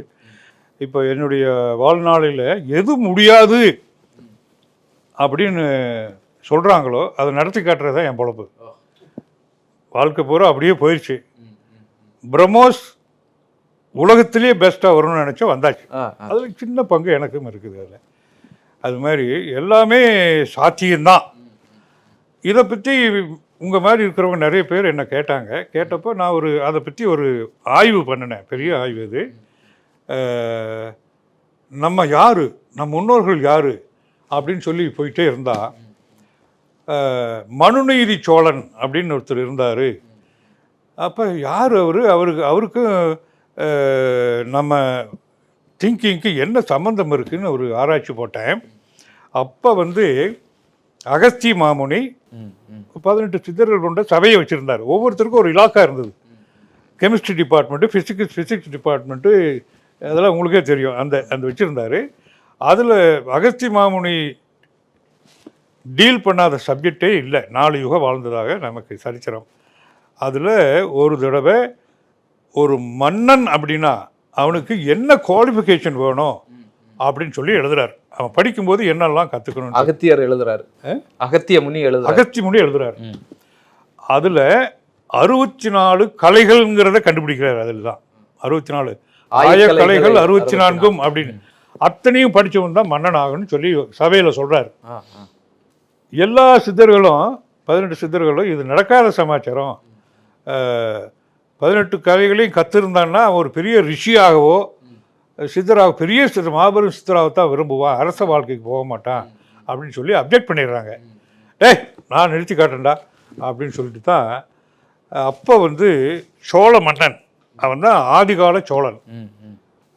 அவனுடைய அந்த சோழ மன்னனுடைய பேர், ஒரிஜினல் பேர் இன்னும் யாருக்குமே தெரியாது, சரித்திரத்தில் இல்லை. அவனுக்கு எல்லாளன் அப்படிங்கிற ஒரு பையன் இருந்தான். சோழ மன்னனுக்கு எல்லாளன் அப்படின்னு பையன் இருந்தான். அப்போ அவன் குருகுலத்தில் படிச்சுட்டு இருக்கிறான். பாரு, நான் போய் அந்த பையனுக்கு நானே குருவாக இருந்து 64 கலைகளையும் சொல்லிக் கொடுக்குறேன்னு சொல்லிட்டு போகிறான். Utter failure. பெரிய கதை அது. சொன்னால் எடுத்து போனால் அந்த பையன் காணாமல் ஓடிட்டு போயிடனால ப்ரெஷர் தாங்க முடியும் ஓடி போயிடுறான். அவர் பிடிச்சிட்டு மறுபடியும் சரியப்பா, உனக்கு நார்மலாக படிக்கிறதாவது படி, 2 பேரும் சேர்ந்து ஒரு ஆராய்ச்சி பண்ணுவோம், என்னால் இத்தனை கலையை கற்றுக்க முடியுங்கிறது ஒன்று. 2வது, எங்கள் அப்பா 24 மணி நேரமும் மக்கள்ன்று கிடக்கிறான், அப்படிலாம் என்னால் வேலை செய்ய முடியாது அப்படின்னு சொல்லி மன்னனாக வர்றதுக்கே வருத்துறான். அவரை கன்வின்ஸ் பண்ணி அந்த பையனை 2 பேரும் சேர்ந்து ஆராய்ச்சி பண்ணி அவன் 22 வயசில் மன்னனாக பொறுப்பேற்றுறான். யார்? எல்லாளன் இந்த கலைகளை எல்லாம் கற்றுக்க முடியல, அவனால் கற்றுக்க முடியல. ஆனால் கற்றுக்க முடியலனாலும் எப்படி நல்ல ஒரு ஆட்சியை கொடுக்க முடியுங்கிறத ரீசர்ச் பண்ணி அகஸ்திய மாமுனி அவனும் சேர்ந்து ஒரு பேப்பர் எழுதி அதை நிலைநிறுத்தி போகிறதுக்கு எடுக்கிறான். அதில் வெறும் 3 மட்டும் உங்களுக்கு சொல்கிறேன், எத்தனையோ இருக்குது. ஃபஸ்ட்டு அவன் நிலப்பரப்பை 5ஆக பிரித்தான். முல்லை, நெய்தல், மருதம், பாலை, குறிஞ்சி 5ஆக பிரித்தான். ஏன் அந்த மாதிரி பிரித்தான்னா, ஒவ்வொரு நிலப்பரப்புக்கும் அங்கே நிலச்சீற்றம், இயற்கை சீற்றம் வெவ்வேறு மாதிரியே இருக்கும். அப்போ அந்த மக்களுக்கு அந்த மக்கள் நலமாக வாழ்கிறதுக்கு என்ன பண்ணணும்?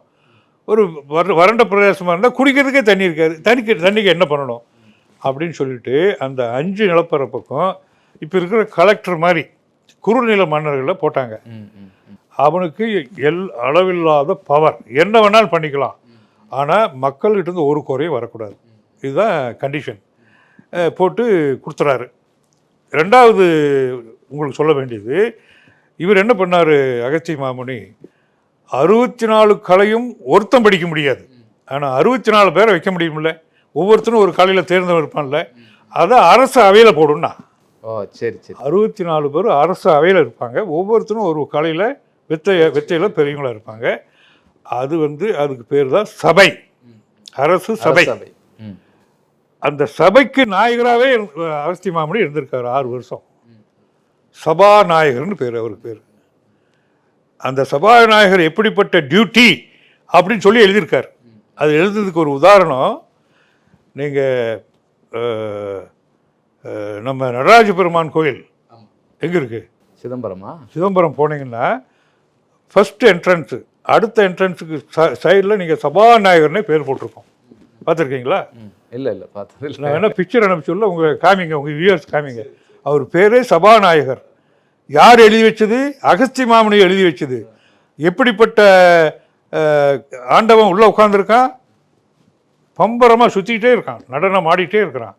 அந்த நடனம் ஆடுறது ஒரு சனம், மில்லியன் ஆஃப் அ செகண்டு நின்னாருன்னா அண்டமே அழிஞ்சு போயிடும். அந்த அப்படிப்பட்ட கடவுளை தான் அந்த இடத்துல அவர் பிரதிஷ்டை பண்ணி வச்சுருக்கார். அகஸ்தி மாமுனி பண்ணி வச்சது அது. அப்படி ஆட்சியை நடத்துகிறாங்க. அரசு அவை என்ன சொல்லுதோ அதைத்தான் அரசு சபை என்ன சொல்லுதோ சபாநாயகர் எடுத்துக்கொண்டு போய் அரசாங்கிட்ட கொடுத்து அரசாங்கிட்ட கையெழுத்து வாங்கிக்குவார். பண்ணுங்கப்பா, இதுதான் ரூலு, இதுதான் சட்டம், எல்லாம் போட்டுக்குவாங்க. 2 வருஷம் ஆட்சி ஓடுது. பிரச்சனை, ஏகப்பட்ட பிரச்சனை இருக்குது மக்களுக்கு. இவங்க உளவுத்துறைன்னு ஒன்று போட்டாங்க. அது 3வதாக சொல்ல வேண்டியது.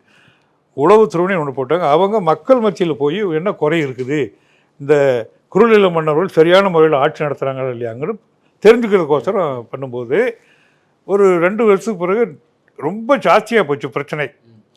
போய் அரசாவை வழியாக அரசனுக்கு இந்த பிரச்சனை போகுது. உடனே முனிய அகஸ்தி மாமுனி பிடிச்சி கண்ணாபிடான்னு திட்டிவிடுறான் எல்லாளன். நான் தான் வேண்டான்னு சொன்னேன்ல, இதெல்லாம் எனக்கு வேணுமா, இந்த பிரச்சனைலாம் எனக்கு வேணுமான்னு திட்டுறான். அடடா இறப்பா, மீண்டும் ஒரு ஆராய்ச்சி போடுவோம் அப்படின்னு சொல்லிட்டு ஆராய்ச்சி பண்ணுறாங்க. என்ன பிரச்சனைன்னா, மக்களுக்கு பிரச்சனை நிறைய இருக்குது, கொண்டு போய் குறுநில மன்னர் கொடுக்குறாங்க, அவனால் அதை ஹேண்டில் பண்ண முடியல. அப்புறம் சோம்பேறி நாய்களும் இருக்காங்க, அதில் சரியான முறையில் நிர்வாகம் பண்ணலைங்கிறது தெரிய வந்துருச்சு. இது அரசனுக்குடைய நாலேஜுக்கே போகாதுன்னு அவங்க நினச்சிட்டாங்க. இந்த சீக்கிரம் டிபார்ட்மெண்ட் ஒன்று இருக்குன்னு அவங்களுக்கு தெரியாது. சரி சரி சரி. ஸோ நினச்சிட்டாங்க, ஜாலியாக இருந்துட்டாங்க. அதை ஆராய்ச்சி பண்ணுறாங்க. பெரிய கதை, அது பெரிய உண்மை சம்பவம். ஷார்ட்டாக சொல்கிறேன். அந்த ஆராய்ச்சியின் விளைவு தான் ஆராய்ச்சி மணி. கேள்விப்பட்டிருக்கீங்களா? அரச மாளிகைக்கு அரசாங்கத்துக்கு முன்னாடி ஒரு மணியை கட்டி வச்சிடறான். மணி ரோப் இருக்குது. யார் வேணாலும் எனக்கு குறை இருக்குன்னு பெல் அடிக்கலாம். தப்பாக கடிச்சானே அவனுக்கு தூக்கு தண்டனை அங்கேயே. 46 வருஷம் அந்த மன்னனை ஆண்டான். அகஸ்திய மாமுனி வெளியே வந்துட்டார். ஒரு தடவை கூட பெல் அடிக்கலை. அதுக்கு பிறகு ஏன் பெல் அடிச்சுது, மாடு பெல் அடிச்சு, அதெல்லாம் நீங்கள் கதையை கேட்டிருப்பீங்க, நீங்கள் படிச்சுக்கலாம். அகஸ்திய மாமுனி கடைசியாக அந்த மன்னனுக்கு ஒரு பட்டம் கொடுக்குறார். நம்ம பிஹெச்டி வாங்கினா டாக்டரேட்னு போட்டுக்கலாம், ஒரு பட்டம் கொடுப்பாங்க. அதில் நமக்கு அரசாங்கம் கூட பட்டம் கொடுக்குது. அந்த மாதிரி பட்டம் என்ன கொடுக்குறான்னா, மனு கொடுத்தா நீதியும் நிவாரணமும் கொடுக்குறவன் ஆச்சா. அதனால் அவனுக்கு பேர் மனு நீதி சோழன்னு பேர் வச்சார். அப்படிப்பட்ட ஆட்சி முறையை ஏன் நம்ம தமிழ்நாட்டுக்குள்ளே தமிழை சரித்திரம் நீங்கள் படிச்சிருப்பீங்க. உலகம் பூரா நம்ம கலாச்சாரத்தையும் எல்லாத்தையும் உலகம் பூரா கொண்டு போனதுக்கு உண்டான சரித்திரம் அத்தனையும் இருக்குது.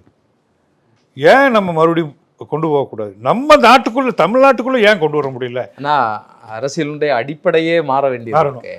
அதான் அடிப்படை அரசியல் சொல்ல சாத்தியமா அப்படின்னா ரொம்ப சின்ன சமாச்சாரம், ரொம்ப சின்ன சமாச்சாரம். இப்போ ஓட்டு எப்படி வாங்குறாங்க அப்படிங்கிறதெல்லாம் ரீசர்ச் பண்ணி வச்சுருக்கேன். அந்த ஓட்டு வாங்குகிற முறையில் என்ன மாற்றம் வந்தால் மக்களுக்கு, இப்போ நான் ஓட்டு பூத்துக்கு போகிறேன்னு வச்சுக்கோங்க ஐயா, யாருக்கு ஓட்டு போடுறது? யாராவது மனுநீதி சோழன் மன்ன மாதிரி யாராவது ஒருத்தர் கேண்டிடேட் இருக்காங்களா? ஒருத்தங்க கூட இல்லை. யாருக்கு போடுறது நான்? ஆனால் இருக்கிறதுல நல்ல இருக்கிறதுல புரிஞ்சுட்டிங்களா? சரி, இந்த மனுநீதி சோழனுடைய கேண்டிடேட் அவனுடைய பிரதிநிதியை கண்டுபிடிச்சி அங்கே நிற்க வைக்கிறதுக்கு உண்டான திட்டங்கள் என்கிட்ட இருக்குது. சரி, யாராவது கேட்டிங்கன்னா நான் கொடுக்குறேன். அது இளைஞர்கள்லாம் சேர்ந்திங்கன்னா நான் கொடுக்குறேன். இளைஞர்கள்லாம் நினச்சிங்கன்னா பெரும் புரட்சி பண்ண முடியுங்கிறது எனக்கு பெரிய நம்பிக்கை இருக்குது. சரி சரி சரி. நான் என்னுடைய கடைசி காலத்தில் இருக்கிற இந்த ஆடி ஆடி ஓடி ஆடிலாம் என்னால் வேலை பண்ண முடியாது. கைட் பண்ணுறேன். நல்லவங்கள தான் எலெக்ஷனில் நிற்கணும். ஒரு ஒரு அரசாங்க அதிகாரி அப்படின்னு இருந்தாருன்னா ஒரு பைசா சம்பளம் அரசனுடைய சம்பளம் வாங்கினாலே அவன் வந்து பப்ளிக் சர்வெண்ட் இல்லையா? பிரதிநிதி, மக்கள் பிரதிநிதி, பப்ளிக் சர்வெண்ட் போட்டுக்கணும். இங்கே ஐஎம் பப்ளிக் சர்வெண்ட் போட்டுக்கணும். பார்த்தா சர்வெண்ட்னா யார்? Public servant. நான் பப்ளிக்னா மக்களுக்கு சேவை. அவன் என்கிட்ட வந்து எனக்கு இருக்கிற பிரச்சனையை தீர்த்துக்கணும். நான் போய் கை கட்டிட்டு எனக்கு தண்ணி வரல, மின்சாரம் வரலன்னு சொல்லிட்டு இருக்கக்கூடாது. புரிஞ்சுதா? இவ்வளோ சின்ன சமாச்சாரம். அதிலிருந்து இப்போ கல்வி வந்து அந்த காலத்தில் எனக்கெல்லாம் காமராஜர் காலத்தில் ஒரு பைசா எங்கள் அப்பா செலவு பண்ண கிடையாது. சோறு இது ஹாஸ்டல் ஃபீ முதல் கொண்டு காமராஜர் ஐயா லோன் கொடுத்துட்டாரு, நான் பின்னாடி கட்டிட்டேன். அப்பா வந்து எனக்குன்னு ஒரு பைசா டியூஷன் ஃபீஸு அது இதுன்னு எதுவுமே பண்ண கிடையாது. அதுதானே முறை. ஆமாம். இதில் ஏழை பணக்காரன் அப்படிங்கிற கல்விக்கு போய் எதுக்கு பாகுபாடு இருக்க முடியும்? இருக்கவே கூடாது. அது சரியே இல்லை. எல்லாம் கல்வி ஆரம்பித்து காசை வாங்கி வாங்கி வாங்கி கொட்டிகிட்டு இருக்காங்க. இங்கே ஏழை குழந்தைகள் இங்கே போய் படிக்கிறாங்க. அங்கே கல்வி முறை சரியில்லை. ஏன் சரியில்லை? அப்போ சரி பண்ணுறதுக்கு என்ன? சின்ன சமாச்சாரம். நீங்கள் திருநெல்வேலியில் ஒரு கலெக்டரமாக இருந்து இப்போ 2 வருஷத்துக்கு முன்னாடி வந்த செய்தி அது. அந்த அம்மா தன்னுடைய குழந்தை கொண்டு போய் அரசு பள்ளியில் போட்டுது. ஏன் இதை எல்லாரும் பண்ணக்கூடாது? பப்ளிக் சர்வெண்ட் போட்டால் அவங்க குழந்தை அரசு பள்ளியில் தான் படிக்கணும். அப்போ ஆட்டோமேட்டிக்காக அவங்க சரியாகும். இவ்வளோதான் ஐயா, உதாரணம் சொல்லிகிட்டே போகலாம். இளைஞர்களுக்கு இது போதாதா? பண்ணி முடிச்சுறீங்களா? இல்லைன்னா அடிப்பேன். சரி சரி சரி, ரொம்ப மகிழ்ச்சி. நிறைய விஷயங்கள் வந்து பேசுனீங்க. இன்னொரு உலகத்துக்குள்ளால போன மாதிரி இருக்கு. இப்படிப்பட்ட ஒரு சாதனையாளர், அதுவும் நம்முடைய தமிழகத்தில் கோயம்புத்தூரில் இருக்கிறாரு அப்படிங்கிறதே இன்னைக்கு தான் நான் வந்து கண்டுணர்ந்திருக்கிறேன். நம்மளுடைய பார்வையாளர்களும் அதை நிச்சயமாக பார்ப்பாங்க. உங்களுடைய சிந்தனைகள் வந்து வெற்றி பெறணும். அதன் மூலமாக வந்து மக்களுக்கு ஒரு நல்வாழ்வு வந்து வரணும் அப்படிங்கிற வாழ்த்துக்களோட உங்களுடைய நேரத்தை ஒதுக்கி எங்களுக்கு இந்த பேட்டி தந்ததுக்காக நன்றி. நன்றி ஐயா, நன்றி நன்றி.